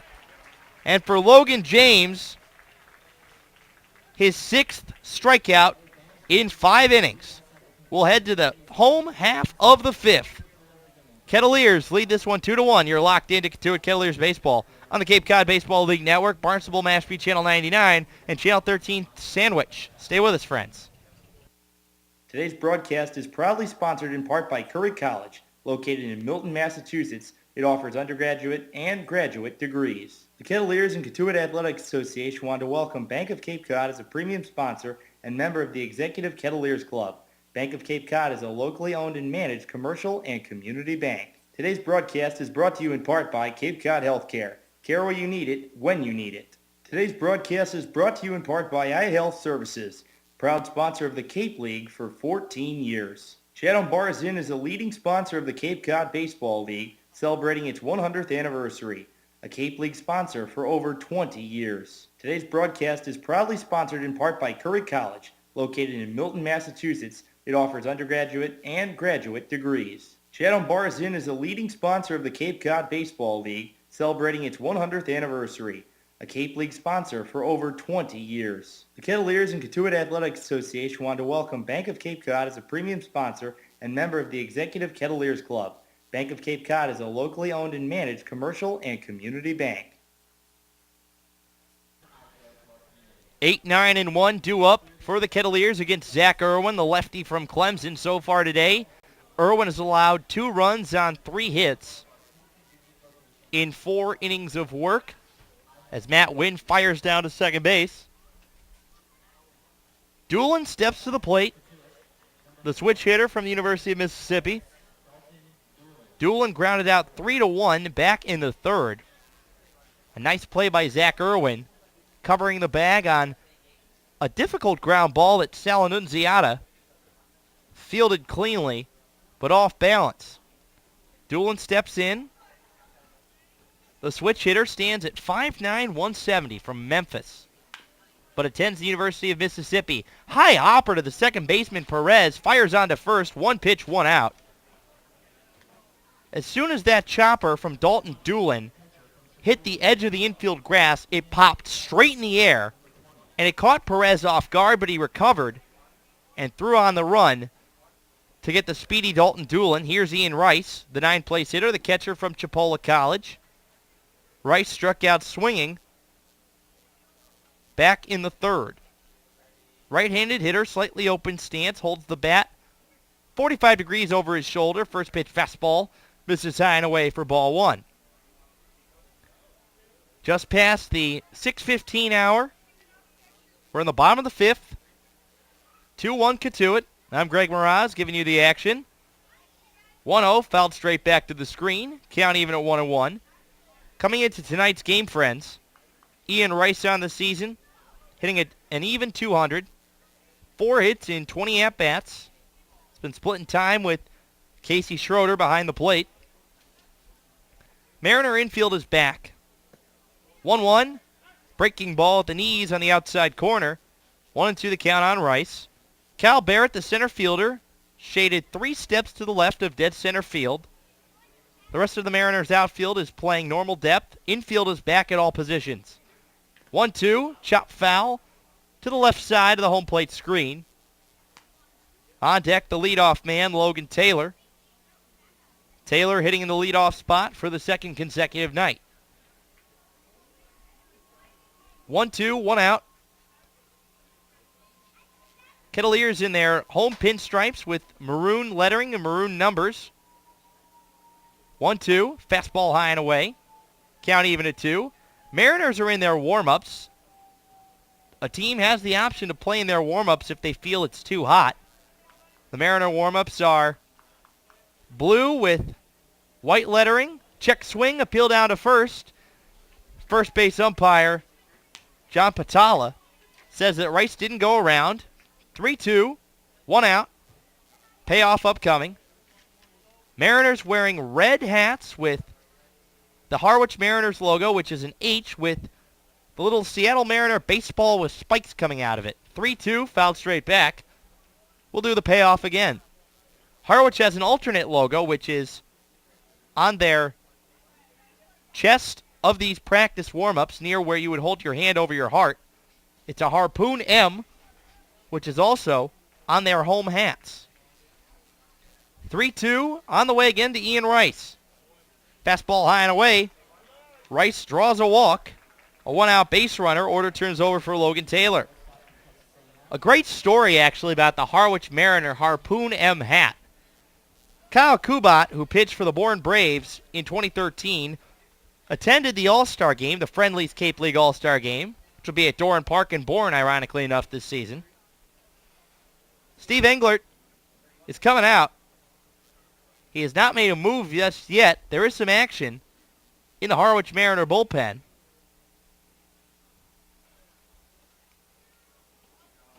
As Englert goes to have a chat with Matt Wynn, it's Seth McGarry, the Florida Atlantic pitcher.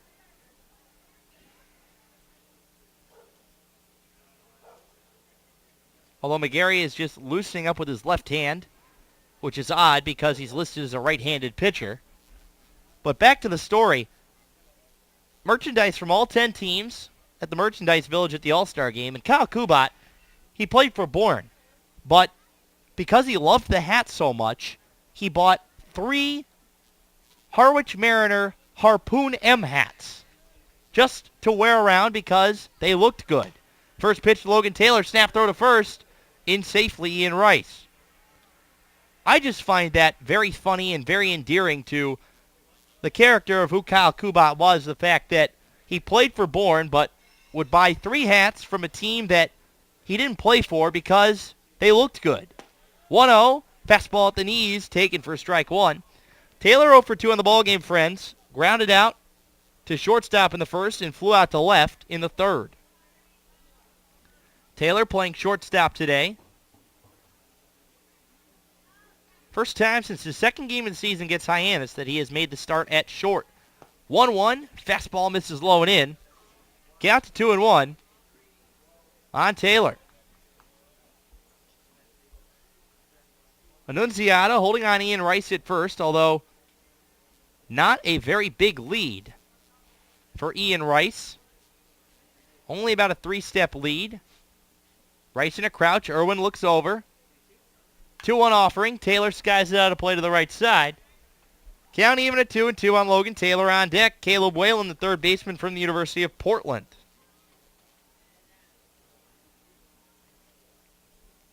Adam Witt is ready in the bullpen. Will be interesting to see if Coach Roberts lets Logan James back out for the 6th inning. Irwin sets in the stretch of the belt in the 2-2. Breaking ball hit on the ground at third. Zardone picks it up, fires to second for 1. On to first, not in time. Score at a 5-4 on the force. Taylor reaches on a fielder's choice. Rice retired, 2 outs for Caleb Whalen. But Harwich, they have a uniform that is very old style.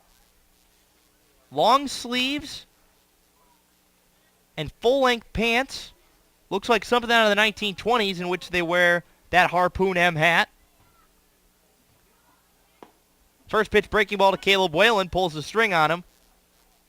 Inside corner at the knees, 0-1 the count.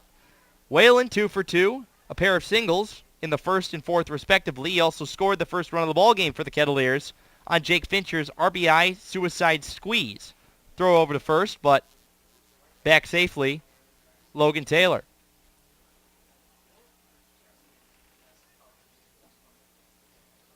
Righty-lefty matchup.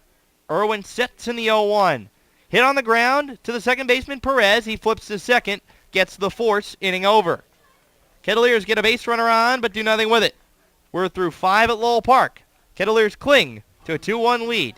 You're locked into the Kettleers Network and the Cape Cod Baseball League Network here on the Cape Cod Baseball League Network.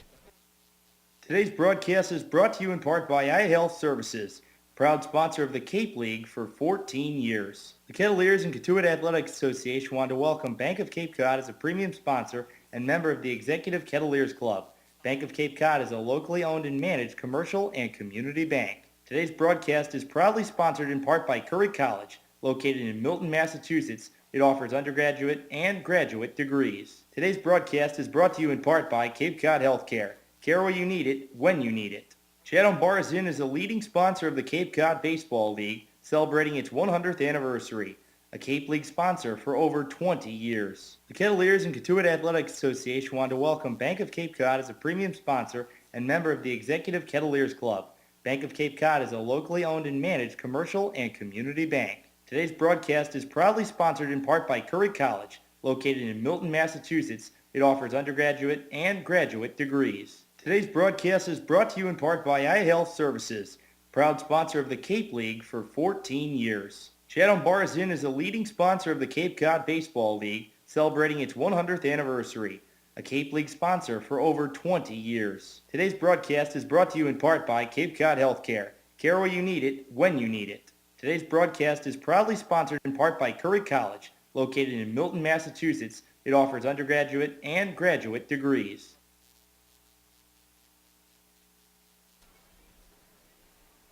A 2-1 advantage for the Kettleers through 5 innings here at Lowell Park. Greg Moraz with myself, Brendan Glasheen. A 1-run advantage for the Kettleers. 3-3 in 1-run games.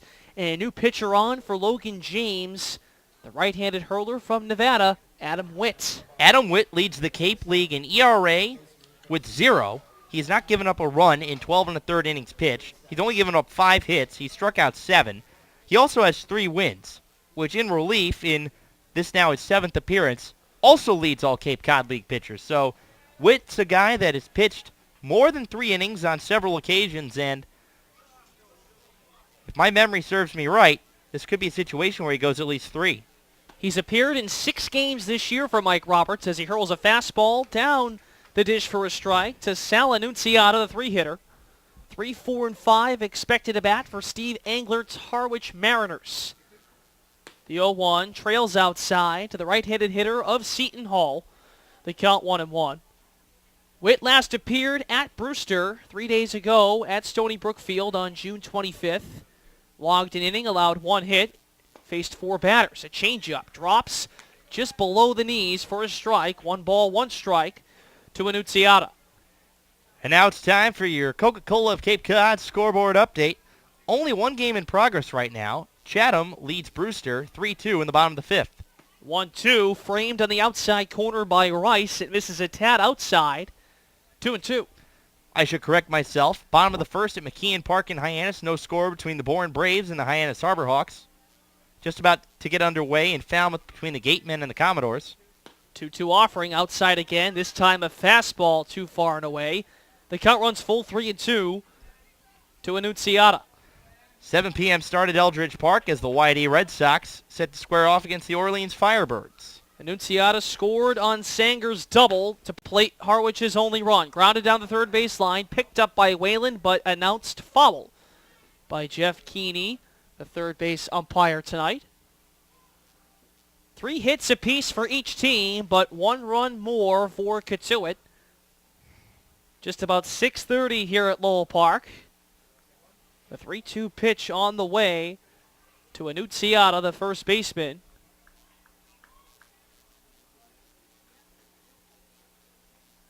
Witt steps back on the rubber. About a 120-degree angle, based on his view, is the way he has his open set. Now he comes to the set, 3-2. Swung on and missed, goes fastball up and away. Witt checks into the ball game and strikes out the first batter he sees. Annunziata, 1 down in the top of the 6th.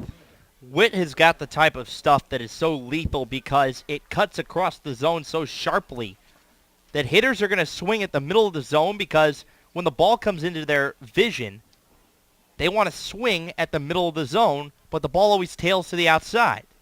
Here's Matt Wynn, first pitch swinging, dribbles it down the third baseline, foul. Whalen goes to the backhand and returns it to Witt. No balls, 1 strike.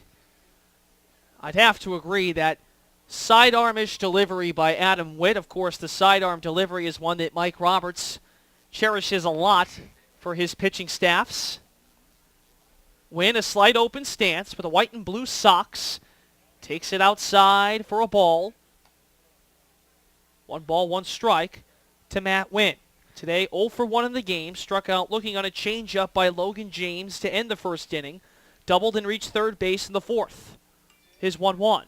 Swung on and missed a changeup. Way out in front goes Wynn. He's behind to Adam Witt. The count 1-2. 1 out in the 6th inning. A 2-1 Cotuit lead. The Kettleers try to pick up their 2nd straight win.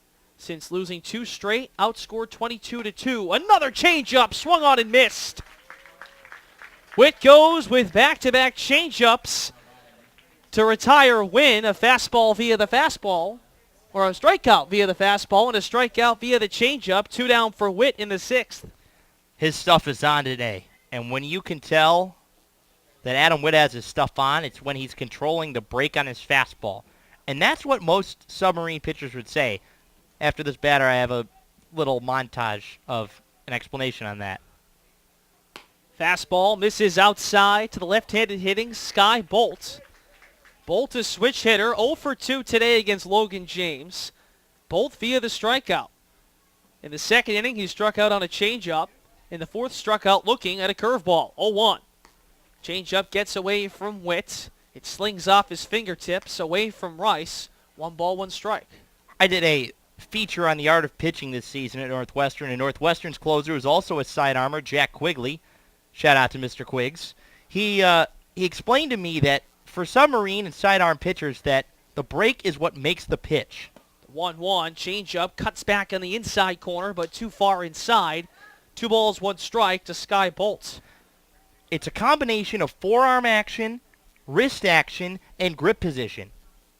When you know that the ball is going to sweep, that's when it's most effective. But if it stays straight, that's when it gets hit hard. The 2-1. Chop to the right side, foul. It rolls towards the on-deck circle for Harwich. 2 balls, 2 strikes, 2 outs. Top of the 6th, 2-1 Cotuit on the Harwich Mariners. The best team, record-wise, in the Cape Cod Baseball League, 15 games in at 11-4. The best in the East against a team in the middle of the pack in the West. 2-2 pitch, lock him up, strike 3 called. They say have a hit at Lowell Park, but for Adam Witt, have an inning. Strikes out the side in the top of the 6th in his first inning of relief. We'll go to the home half of the 6th. The Kettleers look for some insurance. They lead 2-1 on the Harwich Mariners on the Cape Cod Baseball League Network. Barnstable Mashpee, Channel 99, and Channel 13 Sandwich. Chatham Bars Inn is the leading sponsor of the Cape Cod Baseball League, celebrating its 100th anniversary. A Cape League sponsor for over 20 years. The Kettleers and Cotuit Athletic Association want to welcome Bank of Cape Cod as a premium sponsor and member of the Executive Kettleers Club. Bank of Cape Cod is a locally owned and managed commercial and community bank. Today's broadcast is brought to you in part by Cape Cod Healthcare. Care where you need it, when you need it. Today's broadcast is proudly sponsored in part by Curry College, located in Milton, Massachusetts. It offers undergraduate and graduate degrees. Today's broadcast is brought to you in part by iHealth Services, proud sponsor of the Cape League for 14 years. Today's broadcast is proudly sponsored in part by Curry College, located in Milton, Massachusetts. It offers undergraduate and graduate degrees. Chatham Bars Inn is a leading sponsor of the Cape Cod Baseball League, celebrating its 100th anniversary. A Cape League sponsor for over 20 years. The Kettleers and Cotuit Athletic Association want to welcome Bank of Cape Cod as a premium sponsor and member of the Executive Kettleers Club. Bank of Cape Cod is a locally owned and managed commercial and community bank. Today's broadcast is brought to you in part by iHealth Services, proud sponsor of the Cape League for 14 years. Today's broadcast is brought to you in part by Cape Cod Healthcare. Care where you need it, when you need it. Chatham Bars Inn is a leading sponsor of the Cape Cod Baseball League, celebrating its 100th anniversary. A Cape League sponsor for over 20 years. Zach Irwin returns for his 6th inning of work at Lowell Park. A 2-1 lead for the Kettleers on the Harwich Mariners. Game number 16 of the regular season for each of the 2 ball clubs of the Cape Cod Baseball League. With Greg Moraz, I'm Brendan Glasheen. 3, 4, and 5 come to the plate for Cotuit. Austin Byler leads things off. First pitch, chops it down the right field line, foul into the chain link fence along right field line. No balls, 1 strike to Byler. 0 for 1 in the ball game. Struck out swinging on a curveball to end the first inning. Came around and scored the go-ahead run in the 4th after being hit by a pitch. The 0-1 on the way to him. Fastball outside corner, pumped on and missed though by Byler. He's behind 0-2. The soon-to-be member of the Washington Nationals, as Byler has decided to sign with Washington and leave the Kettleers. The 0-2, he waves at a breaking ball, strike 3. The ball gets away, though, from Wynn. His throw to first does reach the first baseman, Annunziata, in time. Matt Wynn was dancing around home plate searching for the ball, and the strikeout almost benefited Byler, but he's retired on the strikeout, 2-3. But also, and I don't know if you noticed this, Brendan, but the throw almost hit Byler in the head. He had to duck out of it. And he almost got nailed in the back of the noggin by the throw from Wynn. Brendan Hendricks takes a curveball out in front of home plate by Irwin. The count 1-0. And this often happens to starters that are behind in these situations. Irwin has pitched a great game. The 1-0 waved on and missed. Way out in front goes Hendricks. Evens the count, 1 ball, 1 strike. He's around 75 pitches tonight. 5 1/3 logged. He's allowed 3 hits, 2 runs. He's walked 2 and struck out 4. The 1-1 to Hendricks. A fastball at 91 on the outside corner. The left-handed hitter from the University of San Francisco behind 1-2. Wynn gives him his sign. Irwin likes to work quickly. The Clemson Tiger into the windup. The 1-2. Good plate discipline from Hendricks. He holds up. It's even at 2-2. Irwin steps off the mound to adjust his hat. Holds the glove just by chest level. Into the windup, the lefty kicks and deals. 2-2 grounded towards second base. Perez picks it up, fires to first in time. 2 quick outs for Irwin to begin the bottom of the 6th. It brings up Jake Fincher. Fincher, the first RBI of this ball game back in the fourth inning. A sacrifice bunt to score Caleb Whalen. A bunt that reached just the lip of the grass out in front of home plate. It forced catcher Matt Wynn out in front, and that gave him no chance to tag Whalen at home. As Fincher takes a fastball down the dish for a strike, the count 0-1. Fincher having a monster start to the 2014 summer, a Cape Cod Baseball League All-Star last year. The 0-1 upstairs and away. He takes it outside, evens the count at 1-1. A 2013 Cape League All-Star, was also a mainstay in the outfield for Mike Roberts. Many of our conversations to start the year with Coach Roberts were, is Jake going to take this year seriously and really take advantage of it? The 1-1 shot to right center field. A long run for Sanger and Barrett. It finds the gap for a hit. Fincher rounds first base. He's thinking 3. Roberts waves him. Fincher going all the way to third base. He slides, and no, he'll stand up and get back on third. Had the face to slide into third base, but a 2-out triple by Jake Fincher. Superman wanted to go Superman into third, but realized he didn't need to slide. And about 6 feet before he got to the bag, he's like, oops, I'm not going to do that. And he stumbled. He actually ended up going past the bag, and lucky for him, he recovered because Danny Zardone received the ball, and had Fincher stepped any further off third, he would have been tagged out, and that would have been the end of the inning. I like the comparison to Superman. First pitch to Jeremy Taylor, a curveball. Cuts too far away from the plate. The left-handed hitter from East Tennessee State with a go-ahead RBI back in the fourth inning. A base hit to right field to score Austin Byler. 1-0 waved on and missed as Taylor goes way out in front of that curveball. 1 ball, 1 strike to Jeremy. As Greg said earlier on the broadcast, making his second straight start, the first time he started consecutive games all season. Fincher in third, 2 outs. Irwin's pitch. Fastball hammered right into the backstop foul. If that backstop's not there, that ball's flying right in our window and probably right into the back of my computer or right into my face. Not sure which one I'd rather have it hit.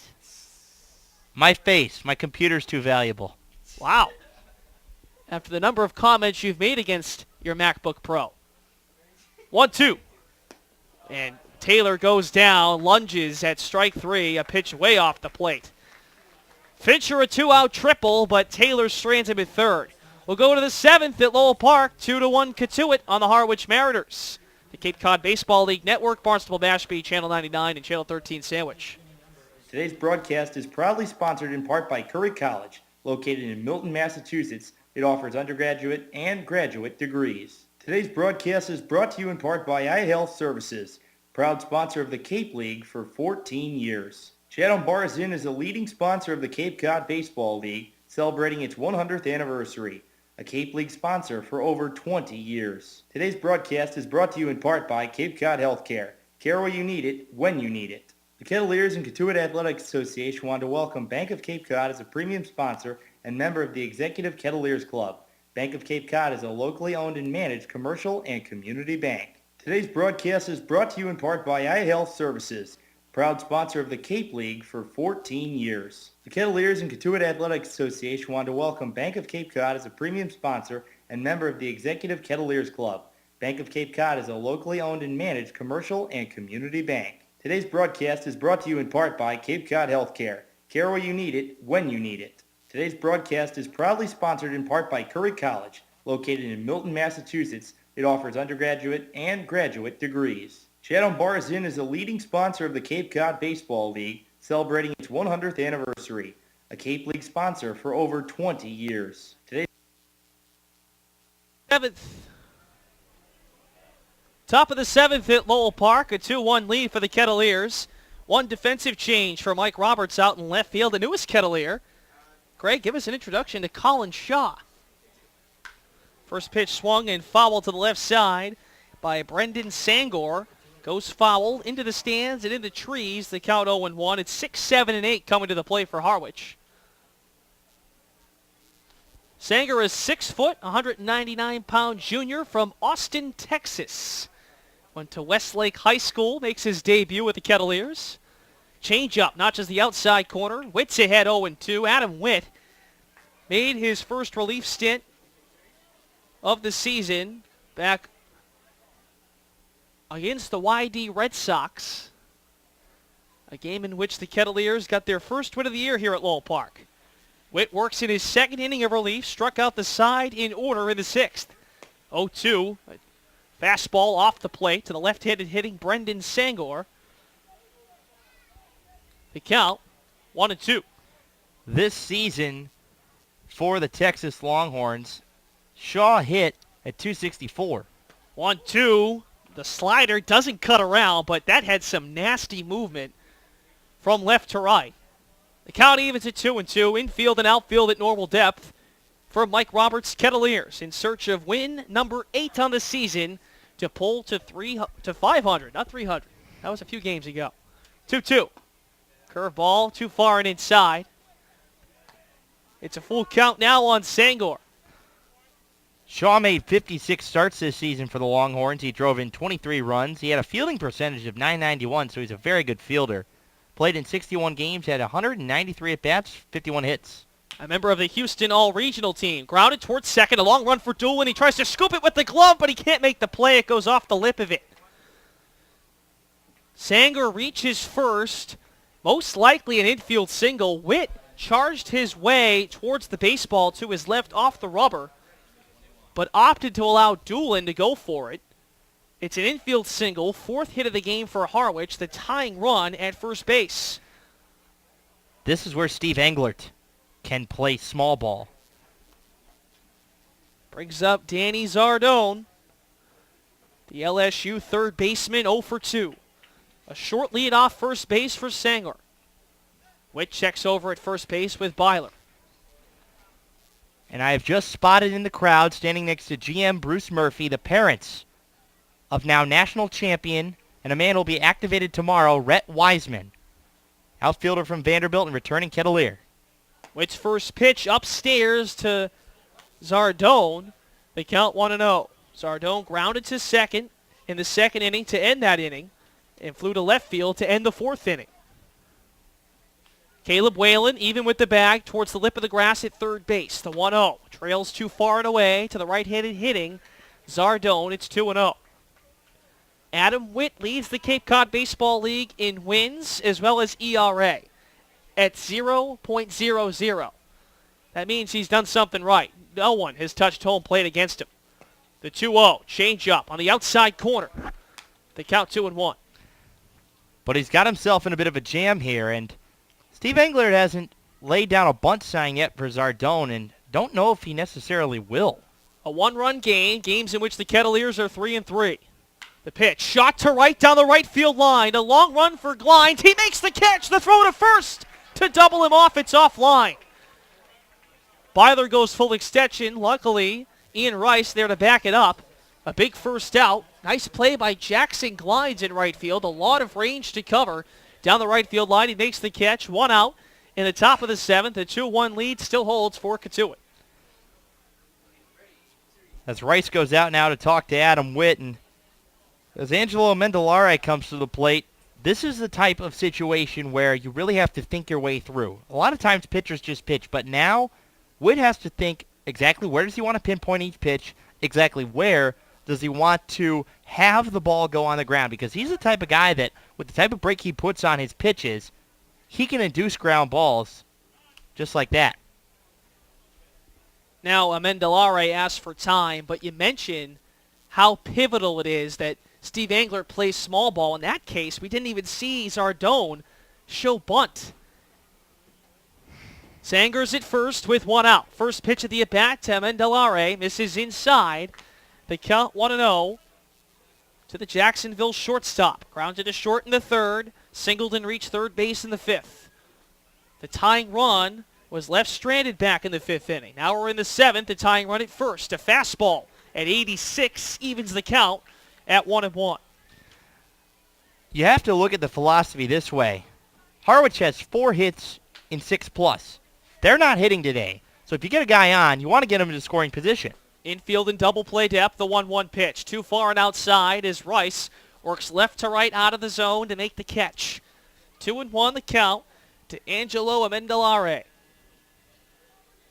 Shortstop holds the bat with one hand. Goes around the world with it a few times. Back in two hands, the runner's off. Rice's throw down to second base. The tag by Taylor, not in time. Sangor swipes second base, and now the tying run in scoring position for Harwich. And for Sanger, that's his first stolen base of the 2014 season. He stole that one on Witt. And with a sidearm pitcher, if you can guess if they're going to throw a breaking ball, based upon the pace and the break of it, it's almost impossible as a catcher to throw out a runner with at least halfway decent speed when a pitch is coming in that slow, because a breaking ball from a sidearm pitcher will not break 72 miles an hour. Amendolara drove in 23 runs this past year at Jacksonville. Grounds it into the backstop foul. The count runs full 3-2. One thing we haven't mentioned about Amendolara, he has not always been a member of the University of Jacksonville. His first 2 seasons, he played baseball at Seminole State. Wears number 6 on the back of his blue jersey, awaits the 3-2 from Adam Witt. Here it is. Fastball too far and away, ball 4. An empty base as Angelo Amendolara trots to first base. Sanger holds at second. Amendolara at first, still only 1 out in the inning. And it brings up Alex Perez. But the unique thing about that connection is that Chris Hayes, who's an assistant coach at Jacksonville, coached at Seminole State when Amendolara first came in, so the same coach essentially recruited him twice. Sanger at second, Amendolara at first. The first pitch, a fastball on the outside corner from Witt. They count 0-1. Alex Perez, 0 for 2, struck out swinging in the third, a drop third strike that was recorded 2-3, and a sacrifice bunt in the 5th. Witt comes to the set as he gets his sign from Rice. The 0-1 drops in, 0-2. Actually outside, says Brian Troop. The count is 1-1. Perez of Virginia Tech. The left-handed hitter holds the bat just above his helmet. The 1-1. Pops the glove, but outside. 2 balls, 1 strike to Alex Perez. Sanger at second, Amendolara at first. Just 1 out in the inning. A fly out by Danny Zardone to newest right fielder Jackson Glines. Colin Shaw into the game in left field, another new Kettleer. 2-1, shot to the left side, above the new stands here at Lowell Park. Foul. It's 2-2. The way that the Kettleers infield is positioned is very interesting because Byler is not playing in. Normally double play depth, you'd have the corners play a little bit in. The shortstop and second baseman, Taylor and Doolin, are in their correct spots, but Byler's back at first, which is very interesting to me. The 2-2 offering. Fastball line to the left side, foul. There's protective netting here at Lowell Park, in case you didn't know, that is shielded above the newly designed dugouts. So the fans in these left field seats are protected. It's line foul, 2-2. Still first and second, 1 out, a 2-1 lead for Katuitt. Tying run in scoring position. 2-2 pitch, cuts across, strike 3. Perez goes down looking a big strikeout for Witt, his 4th in as many innings. 2 down to the 7th. That is a case of having some guts right there to throw that pitch in that part of the zone. Easily could have been hit, but Perez just frozen. And Adam Witt coming up in the clutch again. That changeup had some nasty movement. Cut right to left to force the left-handed hitter Perez to walk back to the dugout. First pitch swinging by Barrett. Sky to the left side, out of play. Kyle Barrett, the Kentucky Wildcat, has grounded out to Dalton Doolin 3 times. Once in the first, once in the third, and once in the 5th. He bats here in the 7th inning with Brendan Sanger, the tying run at second base with 2 down. The pitch, changeup, drops too far and outside. Rice creeps out of the crouch, retrieves it, and sends it back to Witt. The count, 1 ball, 1 strike. Barrett holds the bat out in front as Witt, a large open stance on the mound, comes to the set. The 1-1 pitch. Fastball, a shot to the left, foul.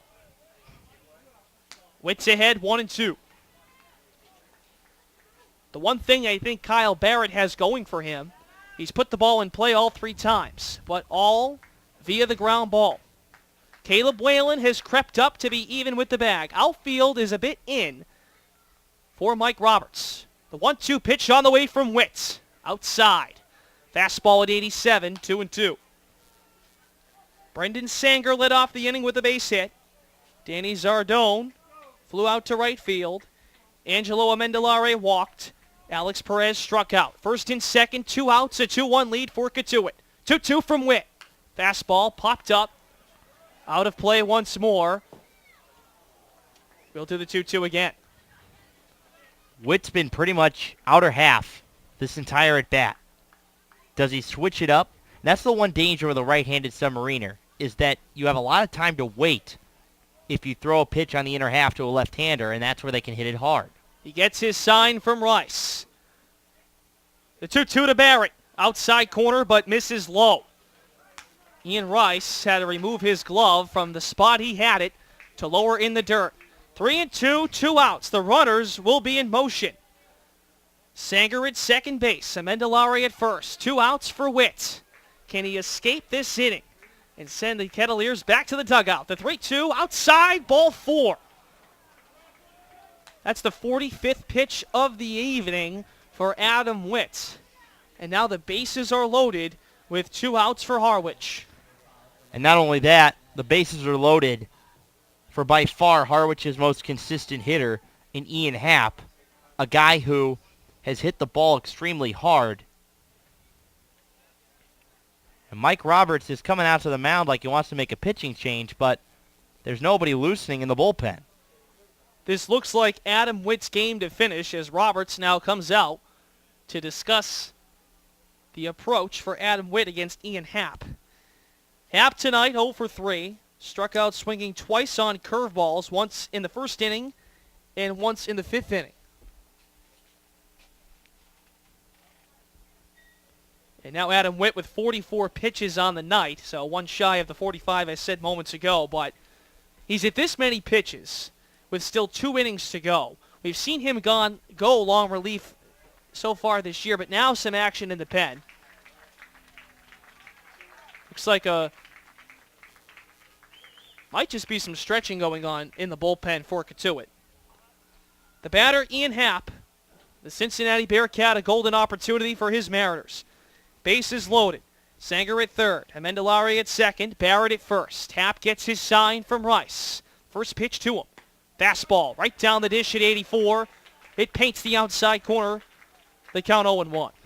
I think with a lot of guys who aren't used to facing sidearmers, they're going to take first pitch strikes because they want to see what a strike looks like. And I think that's what Happ did because that was a decent pitch to hit.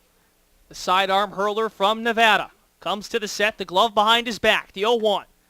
Misses the outside corner by inches, says home plate umpire Brian Troop. It's 1-1. Kettleers have not won a 9-inning game at Lowell Park in a week and a half. The last time they did that was June 17th. Infield ready to go. The 1-1. There's the changeup. Cuts across home plate for a strike. It's 1-2. Witt 1 strike away from getting the Kettles out of this jam. The Harwich Mariners are the best team in baseball in this league, 11-4. Have a chance with a tying run at third base, the go-ahead run at second. Witt to the set. 1-2. Chop foul to the left side, out of play. Off the snack shack. And you said it, Ian Happ, probably their most reliable hitter. He's going to give Witt a fight here. The 1-2 pitch shall come again. Rice puts down the sign. Witt acknowledges and agrees. A slow clap starts at Lowell Park. The 1-2. Swung on and missed. Adam Witt got him. Another changeup to strike out Happ. The bases left stranded by the Harwich Mariners. We'll go to the 8th. It's still 2-1 Katuitt on the Cape Cod Baseball League Network. Barnstable Mashpee, Channel 99, and Channel 13 Sandwich. Today's broadcast is brought to you in part by Cape Cod Healthcare. Care where you need it, when you need it. Today's broadcast is proudly sponsored in part by Curry College, located in Milton, Massachusetts, It offers undergraduate and graduate degrees. The Kettleers and Cotuit Athletics Association want to welcome Bank of Cape Cod as a premium sponsor and member of the Executive Kettleers Club. Bank of Cape Cod is a locally owned and managed commercial and community bank. Today's broadcast is brought to you in part by iHealth Services, proud sponsor of the Cape League for 14 years. Chatham Bars Inn is a leading sponsor of the Cape Cod Baseball League, celebrating its 100th anniversary. A Cape League sponsor for over 20 years. Chatham Bars Inn is a leading sponsor of the Cape Cod Baseball League, celebrating its 100th anniversary. A Cape League sponsor for over 20 years. Today's broadcast is proudly sponsored in part by Curry College, located in Milton, Massachusetts. It offers undergraduate and graduate degrees. Today's broadcast is brought to you in part by iHealth Services, proud sponsor of the Cape League for 14 years. The Kettleers and Cotuit Athletics Association want to welcome Bank of Cape Cod as a premium sponsor and member of the Executive Kettleers Club. Bank of Cape Cod is a locally owned and managed commercial and community bank. Today's broadcast is brought to you in part by Cape Cod Healthcare. Care where you need it, when you need it. Today's broadcast is proudly sponsored in part by Curry College, located in Milton, Massachusetts. It offers undergraduate and graduate degrees. Chatham Bars Inn is a leading sponsor of the Cape Cod Baseball League, celebrating its 100th anniversary.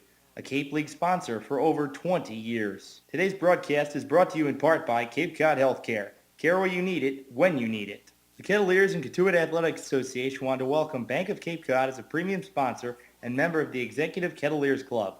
Bank of Cape Cod is a locally owned and managed commercial and community bank. Today's broadcast is brought to you in part by iHealth Services, proud sponsor of the Cape League for 14 years. The Kettleers and Cotuit Athletics Association want to welcome Bank of Cape Cod as a premium sponsor and member of the Executive Kettleers Club. Bank of Cape Cod is a locally owned and managed commercial and community bank. Chatham Bars Inn is a leading sponsor of the Cape Cod Baseball League, celebrating its 100th anniversary. A Cape League sponsor for over 20 years. Adam Witt, a big strikeout on Ian Happ to send the Kettleers back to the dugout and bat for the home half of the seventh. A beautiful singing of the God Bless America. Getting my national anthems and God Bless America's mixed up. You're patriotic. That's what matters. That's right. Your Northwestern hat has some patriotism to it. Darn right. USA. 7, 8, and 9 come to the plate for the Kettleers. A new pitcher into the game now for Zach Irwin. It's Ronnie Glenn from Penn. Ronnie Glenn making his fourth appearance. He's been perfect. 5 innings, 2 hits, no runs, 3 walks, 5 strikeouts. First pitch, a fastball, low and outside to the left-handed hitting Jackson Glines. A right fielder added from the Brewster Whitecaps. Glines, a temporary player under John Altabelli, takes a fastball high and away, 2-0, but was released. No exact reason why. How about that, Greg? Glenn from Penn. How does that work? He's a Quaker, not a shaker. Here we go. 2 different societies of colonial organizations, the Quakers and the Shakers. 2-0 the count to Glines, a lefty-lefty matchup. The pitch, fastball, pops the glove at 88, misses outside. 3-0 to Glines. The most famous Quaker, William Penn, for who Penn is named, he's also the guy on the front of the Quaker Oats box. 3-0 pitch, fastball, a put-me-over one on the outside corner. 3-1 the count. 4 hits, 1 run for the Mariners. 4 hits, 2 runs for the Kettles. A 2-1 lead on the Cape Cod Baseball League's best ball club to date. 3-1. Fastball away, ball 4. Glines, a leadoff walk in the home half of the 7th. Sends Dalton Doolin to the plate. This season at Penn, Ronnie Glenn made 8 starts, a 5-2 record over 54 2/3 innings pitched, a 3.46 ERA. Made 10 appearances total. Opponents hit 271 off of him. He struck out 48 to 16 walks. Doolin squares around, and it is called a strike by Brian Troop. Doolin tried to pull back. The corners crashed in for Harwich as Mike Roberts signals some signs down the third base line. Glenn comes to the set, the pitch, throw down at first base. Nothing doing with Glines. He's safe at first. The count 1-1 to Dalton Doolin. He's 0 for 1, a sacrifice bunt in the third inning and grounded to second in the fifth. Doolin rocks that white right sleeve. 1-1, tries to bunt again, pulls back though as he jumps out of the way, nearly hit his knees. 2-1 the count, now Wynn out to talk with Ronnie Glenn. A 2-1 Kettleers lead. We've mentioned numerous times, Greg, their record in one-run ball games. They're 3-3 this season. 6 of your 15 have already been one-run ball games. It looks like it's going to stay 6 of 16 unless the Kettleers put up some insurance runs here. 2-1. Dalton squares around again, but it goes up and inside, close to the number 4 on his jersey. 3-1. Or the more unfortunate situation in that it'll be a one-run game because the Mariners end up somehow tying up the ball game.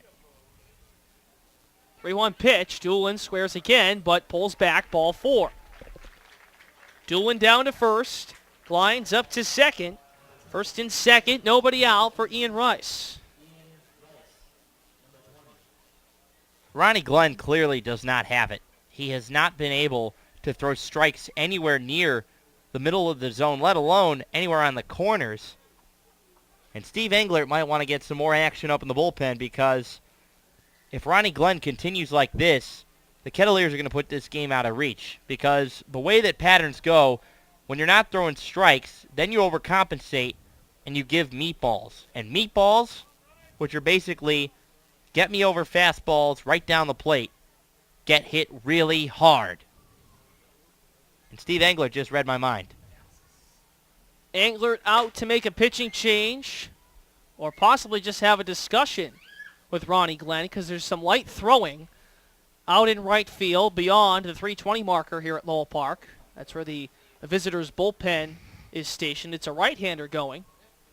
The Kettleers have first and second with nobody out.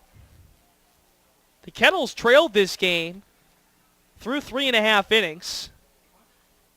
An RBI double for Brendan Sanger in the top of the fourth. Played at Sal Nunziata to give Harwich a 1-0 lead, but back-to-back hits in the fourth allowed runs to score for Cotuit. Jake Fincher, a sacrifice RBI on a bunt that scored Caleb Whalen. An RBI single by Jeremy Taylor to play the go-ahead run. And now Glenn bluffs towards home plate. The discussion over between Englert and the rest of the infield. Glenn comes to the set. The pitch. Rice squares, then pulls back. A long charge by Annunziata at first base. Count 1-0 to Rice. Action in the bullpen for the Mariners. The right-hander from Wesley and number 13, Gavin Pittore. Glines at second, Doolin at first. First pitch, or second pitch rather, catches the outside corner at 89 miles per hour, 1-1 to Ian Rice. Rice today struck out swinging on a fastball back in the third inning. Walked and was left stranded at first in the fifth. The 1-1. Rice sets it down the third baseline. Zardone picks it up, looks towards second, now throws to first to get the guy at first in time, but the sacrifice works as planned. Only one out in the inning. Glines down to third, Doolin up to second. Another RBI opportunity for the meat of the Kettleers lineup. Would you consider intentionally walking Logan Taylor to load the bases and put a force on?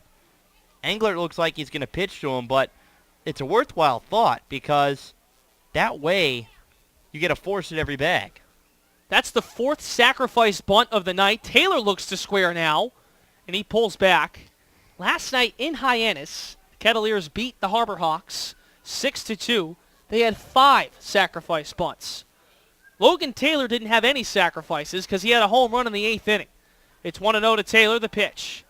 Creeps inside, but catches the outside corner. First strike, the count 1-1, 91 on the go from Ronnie Glenn. It should be mentioned the Harwich Mariners, they're 2-1 in one-run games. The Kettleers the most wins, aside from Hyannis and Bourne in those situations. Taylor squares again. It creeps inside. The entire infield collapses in. It's 2-1 to Taylor as he pulls back.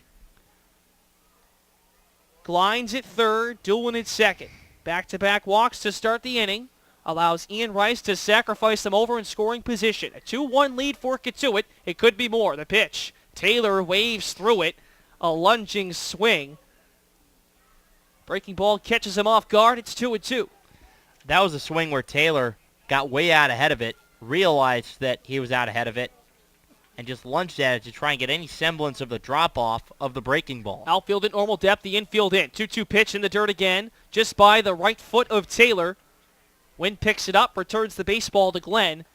The count runs full. 3 balls, 2 strikes. Pittore looks ready in the pen. I'd imagine that if Taylor gets walked with a right-handed hitting Caleb Whalen on deck, that Englert would give the hook to Ronnie Glenn. Second and third, 1 out, a 2-1 lead for Katuitt. The pitch, and Taylor goes down swinging. Full extension, lets go of the bat, but keeps it in one hand. A strikeout victim to Ronnie Glenn. 2 down, still second and third for Caleb Whalen. That's a pitch that Ronnie Glenn has got to throw more because while he hasn't been able to locate his fastball, the 2 times he threw that breaking ball, they've been absolutely perfect. Caleb Whalen, 1 for 3, skies it to left center field. Barrett as well as Happ on the run. Happ has it in left center and makes the catch to retire the side. Second and third with 1 out, left stranded. A strikeout and flyout by Taylor and Whalen sends us to the 8th. The Kettleers holding on tight, gripping to a 2-1 lead on the Harwich Mariners right here on the Cape Cod Baseball League Network. Barnstable Mashpee, Channel 99, and Channel 13 Sandwich. Today's broadcast is brought to you in part by Cape Cod Healthcare. Care where you need it, when you need it. Today's broadcast is brought to you in part by iHealth Services, proud sponsor of the Cape League for 14 years. Today's broadcast is proudly sponsored in part by Curry College, located in Milton, Massachusetts. It offers undergraduate and graduate degrees. Today's broadcast is brought to you in part by iHealth Services, proud sponsor of the Cape League for 14 years. Today's broadcast is brought to you in part by Cape Cod Healthcare. Care where you need it, when you need it. Today's broadcast is proudly sponsored in part by Curry College, located in Milton, Massachusetts. It offers undergraduate and graduate degrees. Chatham Bars Inn is a leading sponsor of the Cape Cod Baseball League, celebrating its 100th anniversary. A Cape League sponsor for over 20 years. The Kettleers and Katuitt Athletics Association want to welcome Bank of Cape Cod as a premium sponsor and member of the Executive Kettleers Club. Bank of Cape Cod is a locally owned and managed commercial and community bank. Chatham Bars Inn is a leading sponsor of the Cape Cod Baseball League, celebrating its 100th anniversary. A Cape League sponsor for over 20 years. Today's broadcast is brought to you in part by iHealth Services, proud sponsor of the Cape League for 14 years.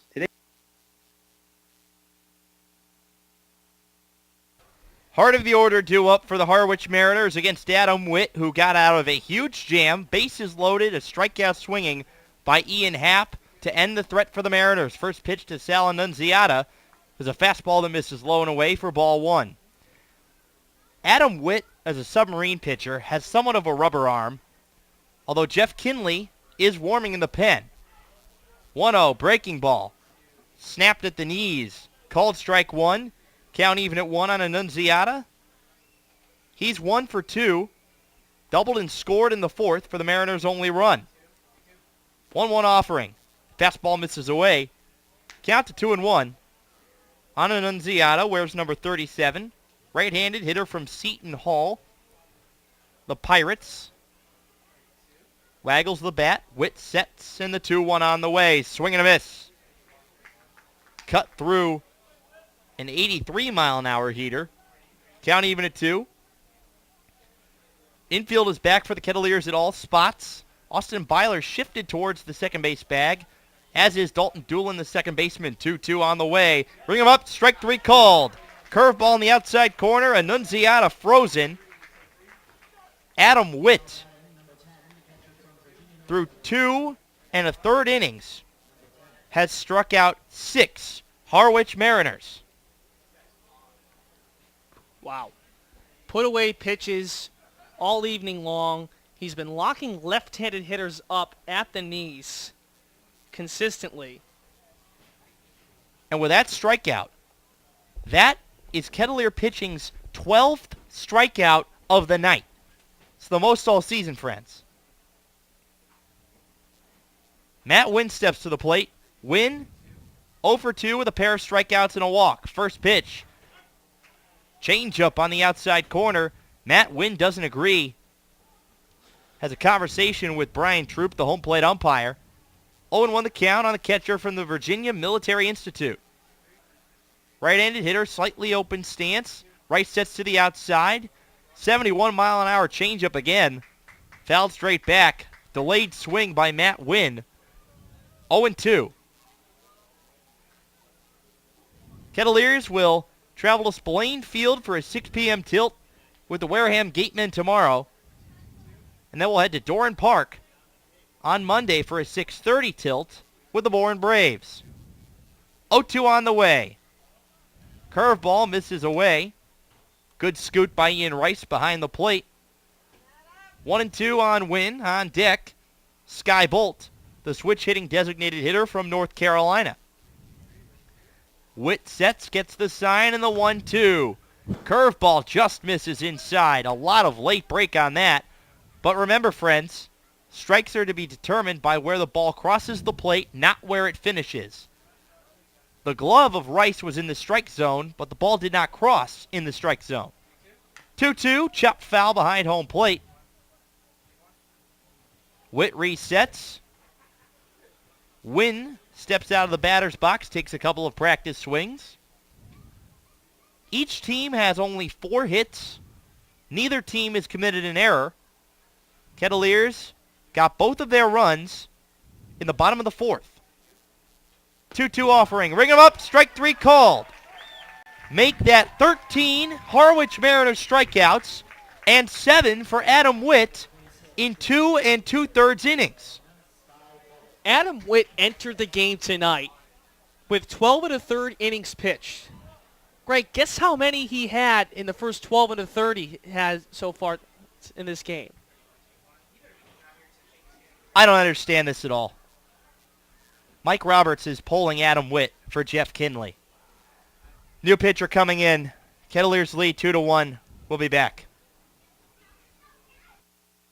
Chatham Bars Inn is a leading sponsor of the Cape Cod Baseball League, celebrating its 100th anniversary, a Cape League sponsor for over 20 years. Today's broadcast is proudly sponsored in part by Curry College, located in Milton, Massachusetts. It offers undergraduate and graduate degrees. The Kettleers and Katuitt Athletic Association want to welcome Bank of Cape Cod as a premium sponsor and member of the Executive Kettleers Club. Bank of Cape Cod is a locally owned and managed commercial and community bank. Today's broadcast is brought to you in part by iHealth Services, proud sponsor of the Cape League for 14 years. Today's broadcast is brought to you in part by Cape Cod Healthcare. Care where you need it, when you need it. Today's broadcast is brought to you in part by iHealth Services, proud sponsor of the Cape League for 14 years. Chatham Bars Inn is a leading sponsor of the Cape Cod Baseball League, celebrating its 100th anniversary, a Cape League sponsor for over 20 years. The Kettleers and Katuitt Athletic Association want to welcome Bank of Cape Cod as a premium sponsor and member of the Executive Kettleers Club. Bank of Cape Cod is a locally owned and managed commercial and community bank. Today's broadcast is proudly sponsored in part by Curry College, located in Milton, Massachusetts. It offers undergraduate and graduate degrees. Today's broadcast is brought to you in part by Cape Cod Healthcare. Care where you need it, when you need it. Today's broadcast is brought to you in part by Cape Cod Healthcare. Care where you need it, when you need it. Chatham Bars Inn is a leading sponsor of the Cape Cod Baseball League, celebrating its 100th anniversary, a Cape League sponsor for over 20 years. Adam Witt exits, and the move is a lot more understandable now because Jeff Kinley comes in, Sky Bolt gets switched around, and then Brendan Sanger, the left-handed hitter, to try and get a lefty-lefty matchup should Sky Bolt reach. But for Adam Witt, 2 2/3 innings, that means 8 outs. 7 of them via the strikeout. Unbelievable. New pitcher on, Jeff Kinley, who's also been pretty unbelievable for the Kettleers this season. A left-hander out of Michigan State saved 13 games for the Spartans. So far has saved just 1 game for the Kettleers. His 7th appearance tonight in 9 innings pitched. He's allowed 5 hits. 1 run it was earned. He's walked 2 and struck out 4. And an ERA of just 1 for Jeff Kinley coming into this ball game. But I'd have to agree, what a performance by Adam Witt. I was going to say before, In 12 1/3 innings pitched entering tonight, he had just 7 strikeouts. In 2 2/3, he just struck out 7. First pitch on the way to Sky Bolt. Curveball misses inside, 1-0 on the DH from North Carolina, who's going for the golden sombrero. 3 strikeouts tonight. 1 in the second, 1 in the fourth, 1 in the sixth, 2 of them looking. Swing and a miss. Lunged at a curve from Kinley. Count even at 1. In the final line, you mentioned for Adam Witt, also finished with 61 pitches, 34 for strikes. So he mixed and matched, but got his strikeout pitches when he needed to. 1-1 on the way. Fastball misses high and away. Count to 2-1 on Sky Bolt. Brendan Sanger stands on deck. Kettleer infield back. The shadows have started to creep in. Right field is still in the sun. 2-1 offering from Kinley. Sliced foul out of play to the right side. 2-2, 2 outs. Kettleers lead 2-1 as Cotuit tries to hold on to beat the league-leading Harwich Mariners and improve to 8-8 and win for the first time in over 11 days at Lowell Park. A 9-inning ball game, that is. 2-2, hit down the line. Jackson Glines runs over into foul ground and makes the catch. Side retired. A 1-2-3 inning for Kettleer pitching. Witt gets the first 2, and Kinley finishes off Sky Bolt. We'll head to the bottom of the 8th inning. Kettleers cling to a 2-1 lead. You're locked into Kettleers Baseball on the Cape Cod Baseball League Network, Barnstable Mashpee Channel 99, and Channel 13 Sandwich. Stay with us, friends. The Kettleers and Cotuit Athletic Association want to welcome Bank of Cape Cod as a premium sponsor and member of the Executive Kettleers Club. Bank of Cape Cod is a locally owned and managed commercial and community bank. Today's broadcast is brought to you in part by iHealth Services, proud sponsor of the Cape League for 14 years. Today's broadcast is brought to you in part by Cape Cod Healthcare. Care where you need it, when you need it. Chatham Bars Inn is a leading sponsor of the Cape Cod Baseball League, celebrating its 100th anniversary. A Cape League sponsor for over 20 years. Today's broadcast is proudly sponsored in part by Curry College, located in Milton, Massachusetts. It offers undergraduate and graduate degrees. Today's broadcast is brought to you in part by iHealth Services, proud sponsor of the Cape League for 14 years.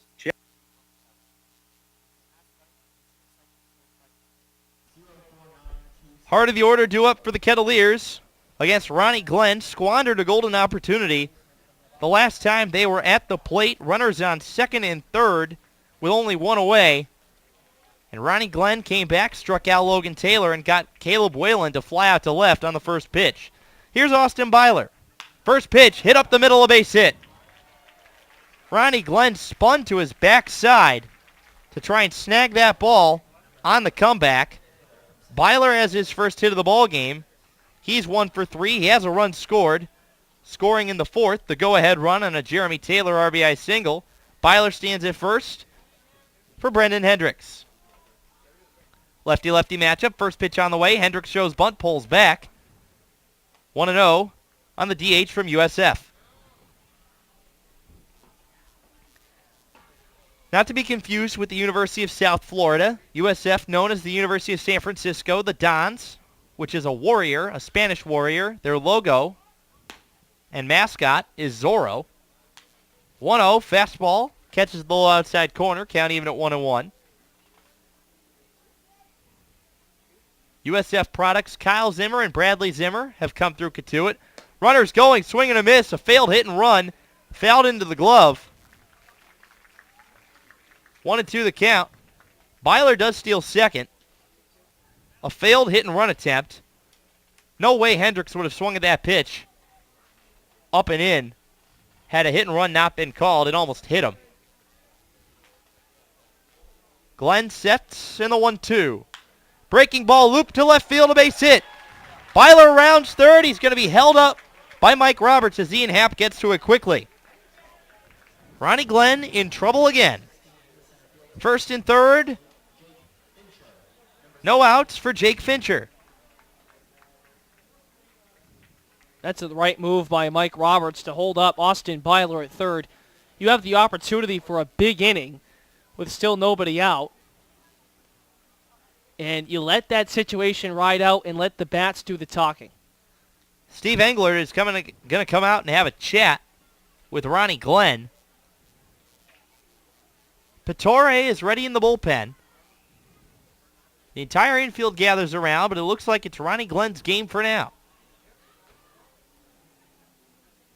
Colin Shaw stands on deck for the Kettleers. He'll be making his debut at the plate for Cotuit. Englert does not make a move.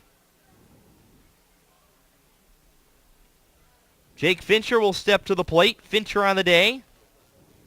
He's been pretty good. 1 for 2, an RBI on a sacrifice bunt. He also tripled in his last at-bat, but failed to score after Jeremy Taylor struck out. Time called. Fincher steps out. Glenn steps off. First pitch on the way. Fincher shows bunt, but it's a wild pitch. It gets past Matt Wynn. Byler scores. Kettleers get an insurance run on a wild pitch. 3-1 Cotuit. That's a costly run allowed by Harwich right there. A bad pitch from Glenn. And we've seen this before on the Cotuit end of things. But in a one-run ball game, you can't make that mistake, especially in the 8th inning. And now, an intentional ball almost gets away from Matt Wynn. They're going to put Fincher on intentionally to put a force on for Colin Shaw. Shaw from the University of Texas making his debut here with the Kettleers today. Ball 4, squeezed by Matt Wynn. Fincher walks down to first. So Colin Shaw steps in, hit .264 on the season at the University of Texas, was college teammates with Mark Payton, a 2013 Kettleer, who is now a 7th-round pick of the New York Yankees. Shaw shows bunt, pulls back. Wynn fires down to second base. Perez comes over to cut it off, but back safely into second base. Brendan Hendricks. Wynn loves to throw down the bases, an aggressive catcher. Shaw shows bunt again. Pitch misses low. Count to 2-0. On the Kettleer left fielder. Wears number 12, number that was previously worn by Daniel Sweet, a temporary player who has long since departed. 2-0, shows bunt, pops it straight up, and it almost hops over the backstop and into our broadcast station. It's about the closest we've ever been to getting a foul ball landing on our ledge.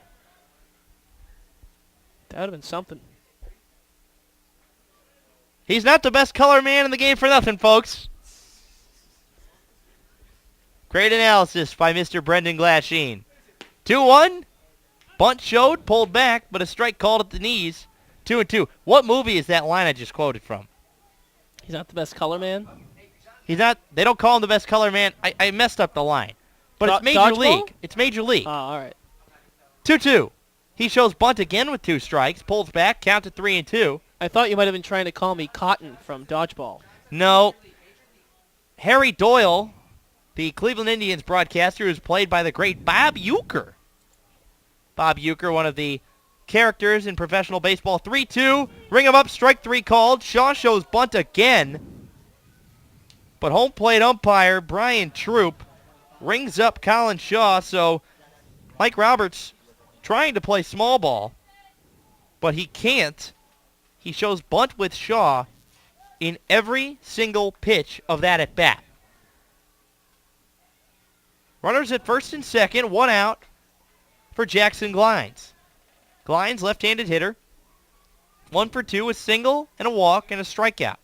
First pitch swinging, chops it foul in front of home plate. Count to 0-1 on the Kettleers' new right fielder from the University of Michigan. Mentioned, though, our GM was talking with the parents of Rhett Wiseman, another outfielder that potentially could get back into the lineup as soon as tomorrow.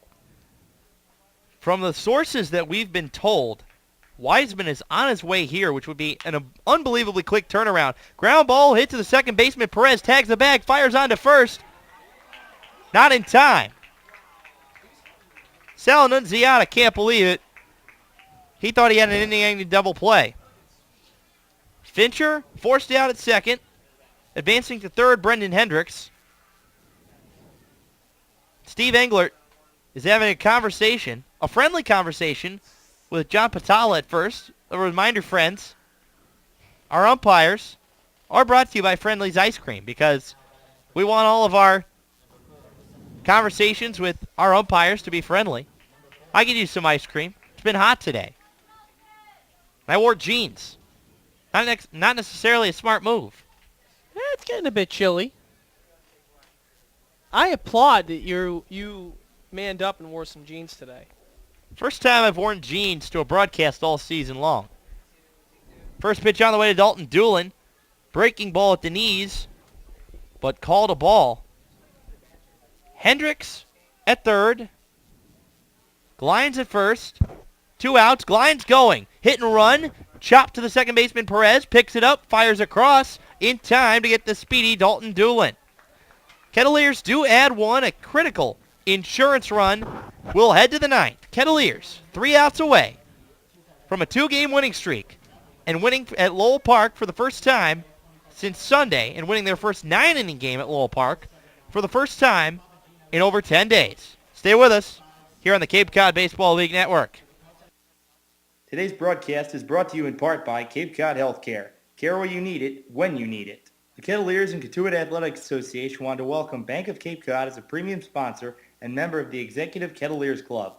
Bank of Cape Cod is a locally owned and managed commercial and community bank. Today's broadcast is brought to you in part by iHealth Services, proud sponsor of the Cape League for 14 years. Today's broadcast is proudly sponsored in part by Curry College, located in Milton, Massachusetts. It offers undergraduate and graduate degrees. Chatham Bars Inn is a leading sponsor of the Cape Cod Baseball League, celebrating its 100th anniversary, a Cape League sponsor for over 20 years. The Kettleers and Katuitt Athletics Association want to welcome Bank of Cape Cod as a premium sponsor and member of the Executive Kettleers Club. Bank of Cape Cod is a locally owned and managed commercial and community bank. Chatham Bars Inn is a leading sponsor of the Cape Cod Baseball League, celebrating its 100th anniversary, a Cape League sponsor for over 20 years. Today's broadcast is brought to you in part by iHealth Services, proud sponsor of the Cape League for 14 years. Today's broadcast is brought to you in part by Cape Cod Healthcare. Care where you need it, when you need it. Today's broadcast is proudly sponsored in part by Curry College,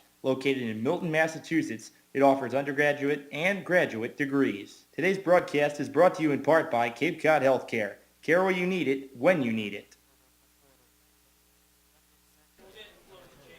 Top of the ninth. Here for the Harwich Mariners, Jeff Kinley to face Brendan Sanger. Sanger, the right fielder from Florida Atlantic. First pitch on the way. Fastball paints the outside corner for strike one. 0-1 the count on Sanger. Sanger, he's had a good day. He's had 2 of Harwich's 4 hits, a double and an RBI in the 4th, and a single and a stolen base in the 7th. 0-1, breaking ball misses high. Count even at 1-1. Make sure you join us tomorrow, friends. A special 6 p.m. start. Most games at Wareham start at 7 p.m. But this is 6 p.m. start on a Sunday. 1-1. Fastball misses low and away. Count to 2-1. Kettleers warm-up. Scheduled to hit the air at 5:35 tomorrow. An adjustment in time from the normal half hour. The wind kick in the 2-1 from the left-hander Kinley. Hitting the hole. Doolin dives. It goes into right field. A base hit. Mariners have the leadoff man aboard. Danny Zardon steps to the plate in the form of the tying run.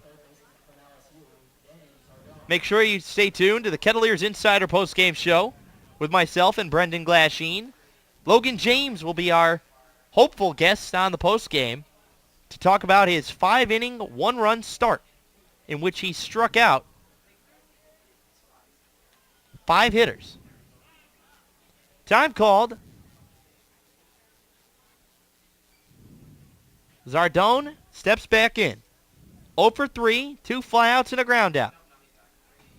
Small lead at first for Sanger. First pitch on the way. Hit high and deep to center field. Fincher at the wall, and he settles under it and makes the catch.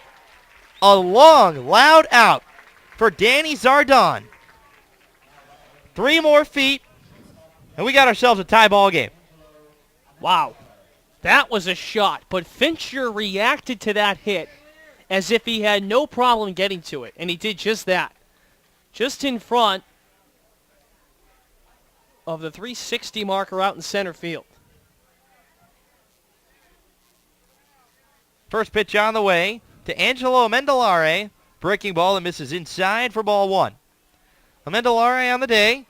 1 for 2, singled in the 5th. Walked in the 7th, grounded out 6-3 in the 3rd. Kinley stares in the 1-0. Fastball misses low, 2-0 the count. On Amendolara, the shortstop from Jacksonville.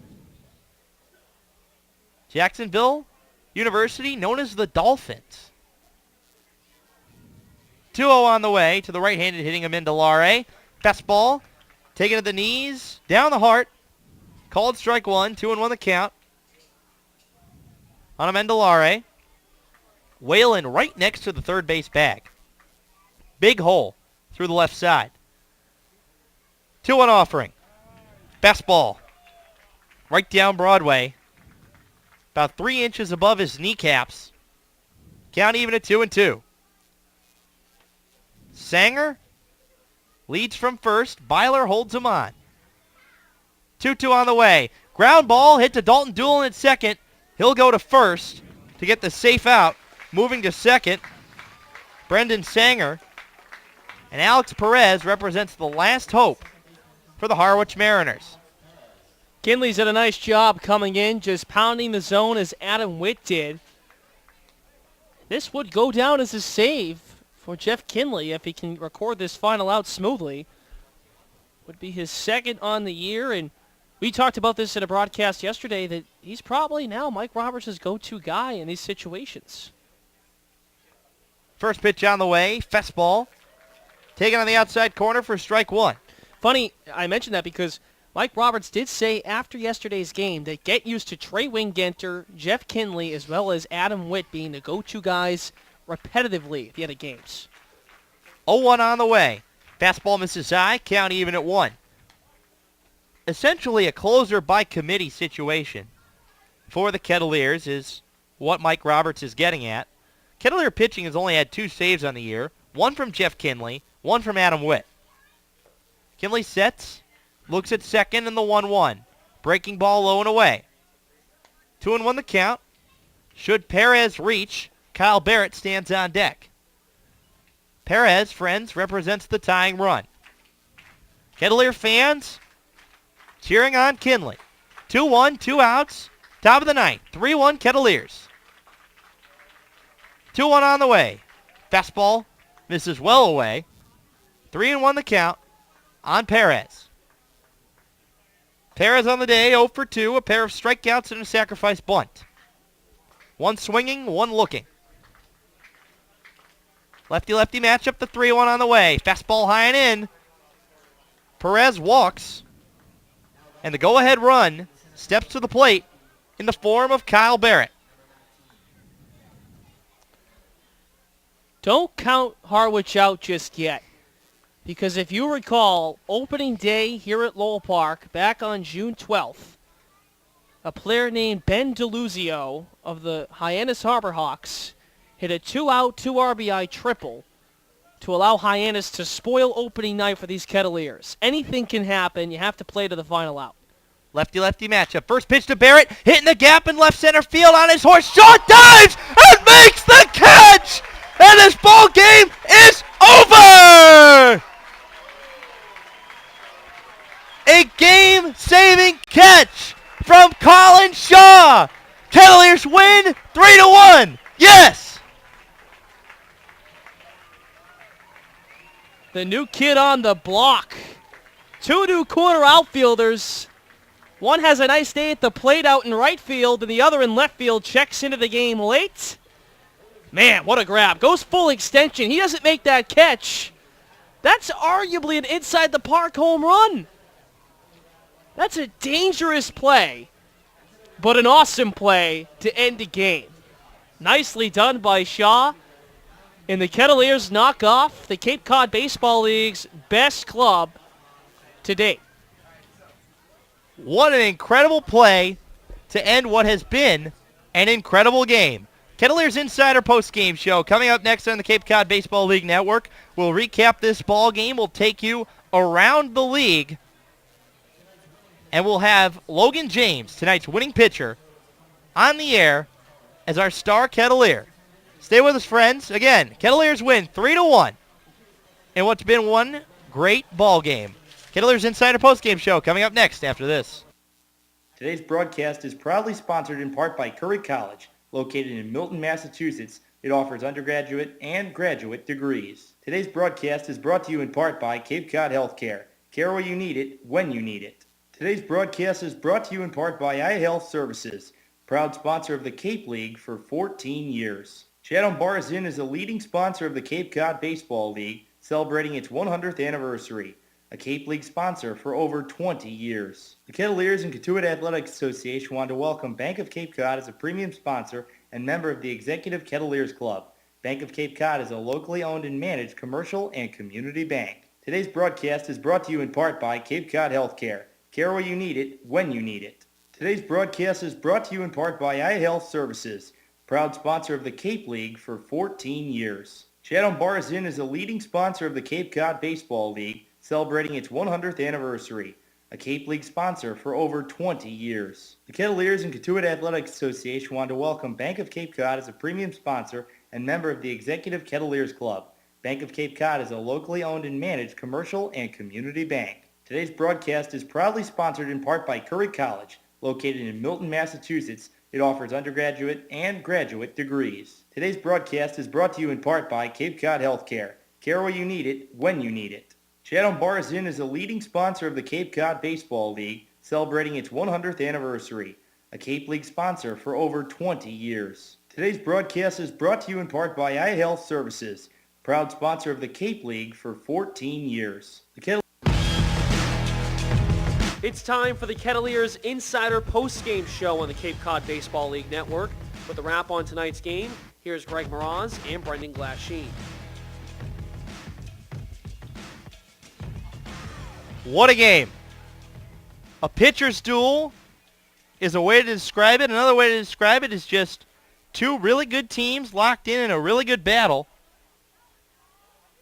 And at the end of the day, the Kettleers come up with a clutch win. They improved to 8-8 on the season. They've won their last two ball games and have won their last two 9-inning ball games, which is very important in itself in the fact that the Kettleers have struggled in 9-inning ball games so far early on this year. The majority of the scoring came in the fourth inning. We'll recap that for you now. Sal Annunziata had a one-out double. Matt Wynn then walked. Brendan Sanger, with 2 outs, doubled to give the Mariners a lead. Now, we've talked about shutdown innings all season long and how the failure to get one can come back and bite you. And it came back and bit the Harwich Mariners today. Caleb Whalen led off with a single in the fourth. Austin Byler got hit by a pitch. He advanced to second. Then the Kettleers played small ball, and it worked to perfection. Brendan Hendricks sacrificed 5-3, moved both runners up to second and third. Jeremy Taylor, or I should say I'm getting ahead of myself, Jake Fincher then laid down a suicide squeeze. That scored Caleb Whalen to tie the ball game, and Austin Byler moved to third. Jeremy Taylor hit a loop single out into shallow right field that gave the Kettleers a 2-1 lead, and then a very, very, very clutch pitching performance from Adam Witt. That does not understate the job that Logan James did out there today. James went 5 innings, gave up 3 hits, 1 run, 2 walks, 6 strikeouts. His curve and his changeup were as on as they could possibly be. He had the correct break on them. It was falling in the correct part of the zone. But more than anything else, he was making pitches at the right time. Then Adam Witt comes in. And Adam Witt was nails. He was as nails as you could possibly be. Adam Witt comes in. We're going to give you his complete line today. Comes in the 6th. Sal Nunziata, first batter, strikeout swinging. Matt Wynn, second batter, strikeout swinging. Sky Bolt, third batter, strikeout looking. Let's go to the 7th. Sanger leads off with a single. Danny Zardon flies out to right field. That is the only out put in play. Angelo Amendolara walks. Then, Alex Perez strikes out looking. Kyle Barrett walks to load the bases. And Ian Happ strikes out swinging. 5 strikeouts in 2 innings to that point. Then in the 8th, Sal Nunziata comes up again. He strikes out looking. Matt Wynn comes up again. He strikes out looking. Day done as Mike Roberts elects to switch Sky Bolt around to have him hit from the right side instead of the left side. He flies out to right field. And that was really where the game was won today because, well, actually, that's not true. Because in the 9th, Jeff Kinley got in a little bit of trouble. Brandon Sanger led off with a single. He then got 2 quick outs, and Alex Perez walked. The last call, if you were listening to the end of this ball game, a call in which I got very excited, and understandably so. Colin Shaw in left field made a dive on a ball, a gapper, hit by Kyle Barrett, that had Shaw not made the play on that ball, more than likely, Sanger and Perez both score. And that would have made it a 3-3 ball game. And for me, as an observer, I look at this as a great defense, great pitching, timely hitting game. And Coach Roberts' strategy of playing small ball is the reason why the Kettleers were able to scrap at those 2 runs in the 4th. And then obviously adding the insurance run in the 8th was huge. There's no understating that. Because that then if you don't get that run, you're put in a situation where Alex Perez is the go-ahead run. And you essentially put yourself in a situation just like opening day here against Hyannis, where you give up a 2 RBI extra base hit and end up losing the ballgame. And now our star Kettleer has entered the broadcast booth. 5 innings of 3 hit ball, only gave up 1 run. He's a Stanford man, which is why I love him, why we all love him. Logan James, today's star Kettleer today's starting pitcher, as Brendan Glasheen rejoins us in the booth now. And Logan, when you have been on, it's when your changeup and your curveball have been falling in the right spots. Your changeup and curveball basically hit at the knees and pretty much only a little bit above the knees of most of the Harwich hitters today. How could you tell, or how did you know that your breaking stuff was on from the get-go? I just try to keep my mechanics consistent, and when I do that, I know everything's going to be down. I worked with Coach Roberts this week, just getting everything consistent, same arm slot and whatnot. So when I do that, I know everything can be down. You struggled a bit in the doubleheader on Sunday against Brewster. You didn't get to go as long as Coach Roberts had hoped. Now, the last 2 games after Vince Fiore's start and your start today, it seems like this pitching staff has kind of hit some sort of rhythm. We heard Coach say yesterday that Adam Witt, Trey Wingenter, as well as I'm trying to blank. Jeff Kinley would be the guys coming out of the plan for the most part, and then guys like yourself as well as Vince would get those longer innings. Does it feel like you guys have kind of caught a rhythm based on feeding off one another? Yeah, I think we're just feeding off one another, like you said, and we're just working with Coach Roberts every day, working on the changeup, of course. That's his specialty. And just like trying to be consistent with our landing spot and our arm slot. So I think that's just everyone's just catching on to that, and it's going to be a good thing as the season goes on. Now, I compared you on the broadcast. I called it the Justin Dukeshire effect. You're a Bay Area guy, so, you're a Sacramento guy. Justin Dukeshire, back when he was the closer for the Oakland A's, a lot of times the A's broadcasters would say that he used his changeup and curveball so well that it made his fastball look faster than it actually was. Your fastball is actually extremely effective today, but you threw so much breaking stuff that, do you think the fastball was that much more effective because of the fact that you used it at optimum times, because of the fact that your breaking balls you were throwing for a strike pretty much every single time? Definitely. When you have your off speed working, the fastball is that much better. That's what you're looking for. Just trying to get the off speed to complement your fastball. So you go the first 5 today. You're able to strike out a total of what I tallied here, 6 tonight. Then Adam Witt comes in and strikes out 7. Jeff Kinley does not record a strikeout, but that's awfully impressive to have 13 strikeouts as an entire staff. What was working for your put-away pitches? Because a lot of the times it seemed like when you tried to go and get ahead of the count, it looked like an 0-2 curveball as opposed to a put-me-over curveball. Yeah, I mean, I was just trying to throw strikes at the knees pretty much and then see what happens. I mean, good things happen when you're at the knees, so that's my goal every time I go out there. 2 big wins, 2 complete wins from the pitching staff. In your guys' last 18 innings, you've only allowed 1 run. Do you think that after the struggles that happened in the Hyannis and Brewster games before the off day, do you think that everything has started to come together? Is there an attitude shift? Is there anything that off day or anything that Coach Roberts or any of the coaching staff members have addressed you guys at that basically has turned 2 of the poorest performances in the season around into the last 2 games being the 2 best and most complete performances of the season? Yeah, I think the day off, I threw a bullpen with Coach Roberts, and we worked on my changeup a lot, and I really didn't have a changeup that was effective this season, but I worked on that, and it worked really well this game, and the next day we talked to the pitching staff, and Coach Roberts just emphasized the same things, just changeup and like having a consistent landing spot so your arm slot will be consistent every time so you'll know where the ball is going. And he always talks about polish, so we're just trying to become more polished every day. Logan James, our star Kettleer of the night, gets the win here against the Harwich Mariners. And the Kettleers improved to 8-8. Logan, thank you so much for joining us. Thank you, guys. That's Logan James, the left-handed starter from Stanford, our star Kettleer of the ball game. Brendan Glasheen rejoins us in the booth now. And Brendan, at the beginning of the Insider post-game show, this was a combination. This game was a recipe of great pitching, timely hitting, and more than anything else, and something that I don't think can be overshadowed, great defense. Because you look at that catch that Colin Shaw made out in left field.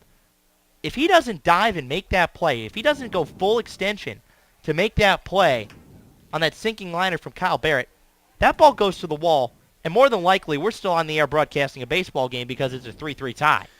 Right, and I think even with Jake Fincher backing up Shaw on that play, he was way out in front of that ball where the ball would have gone under his glove. Again, the timing was terrific to make that catch. And just going back to what Logan just said, seeing what we saw from Adam Witt as well as Jeff Kinley, a complete effort from the pitching staff once again. And you mentioned the timely hitting. Coach Roberts got 4 sacrifice bunts tonight, had 5 yesterday. It's not too often heard to have 9 sacrifice bunts in 2 consecutive games. This guy loves to play small ball. We knew that. He loves to steal bases. We knew that. They finally executed to work out his philosophy. So 2 complete games in a row, and it works out for the better. The Kettleers pick up a win. They're back to 500, and they beat not just any old team in the Eastern Division. They beat the best team in this league to date in the Cape Cod League. Kettleers win 3-1. 3 hits, 6 runs. 3 runs, 6 hits, no errors for the Kettleers. Mariners had 1 run on 5 hits, no errors. Defense, like we said, a big part of it. Before we preview tomorrow's matchup against the Wareham Gatemen, Brendan Glasheen takes you around the league for our final Coca-Cola of Cape Cod scoreboard update.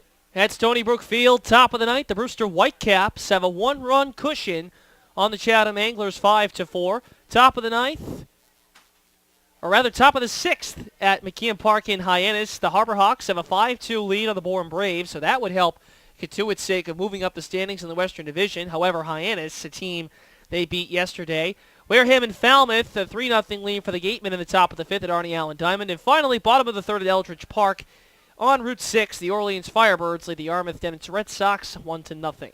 A critical stretch, a critical 2-game road swing for the Kettleers coming up. And before we say goodnight, we'll let you know that the Kettleers are facing the Wareham Gatemen, a team that we had thought initially coming into the season was going to be better. And it's been more of the same. Gatemen are 4-11, worst record in the Cape Cod Baseball League to this point. But then the Kettleers after that have to go and face a Bourne Brave team that's been the best in the Western Division. Kettleers have won their last 2 ball games And it'd be even better if they could come out tomorrow against a Gateman team that they got crushed the first time they faced him here at Lowell Park. Kettleers have to go to Spillane Field twice in the next 7 days starting tomorrow. They will play a week from tonight at Spillane Field in Wareham on the 5th of July. And it's a critical stretch for the Kettleers because then they got to play Falmouth in a home-and-home on the 3rd and 4th. And they haven't seen the Commodores yet this year. Falmouth, the only team that Cotuit has not yet played in the 2014 season. That's going to do it here for the Kettleers Insider Post-Game Show. Again, the final, 3-1 Kettleers win. Logan James with the win. The loss to Zach Irwin, and Jeff Kinley gets the save. Make sure you join us for the Kettleers warm-up tomorrow from Spillane Field in Wareham as the Wareham Gatemen and the Kettleers set to square off for their second matchup of the season. Kettleers improved to 8-8. Mariners fall to 11-5. For my broadcast partner, Brendan Glasheen, I'm Greg Moraz. Thank you so much for listening, friends. So long from Lowell Park. We'll see you tomorrow at Spillane. Good night, friends. Thanks for listening to the Kettleers Insider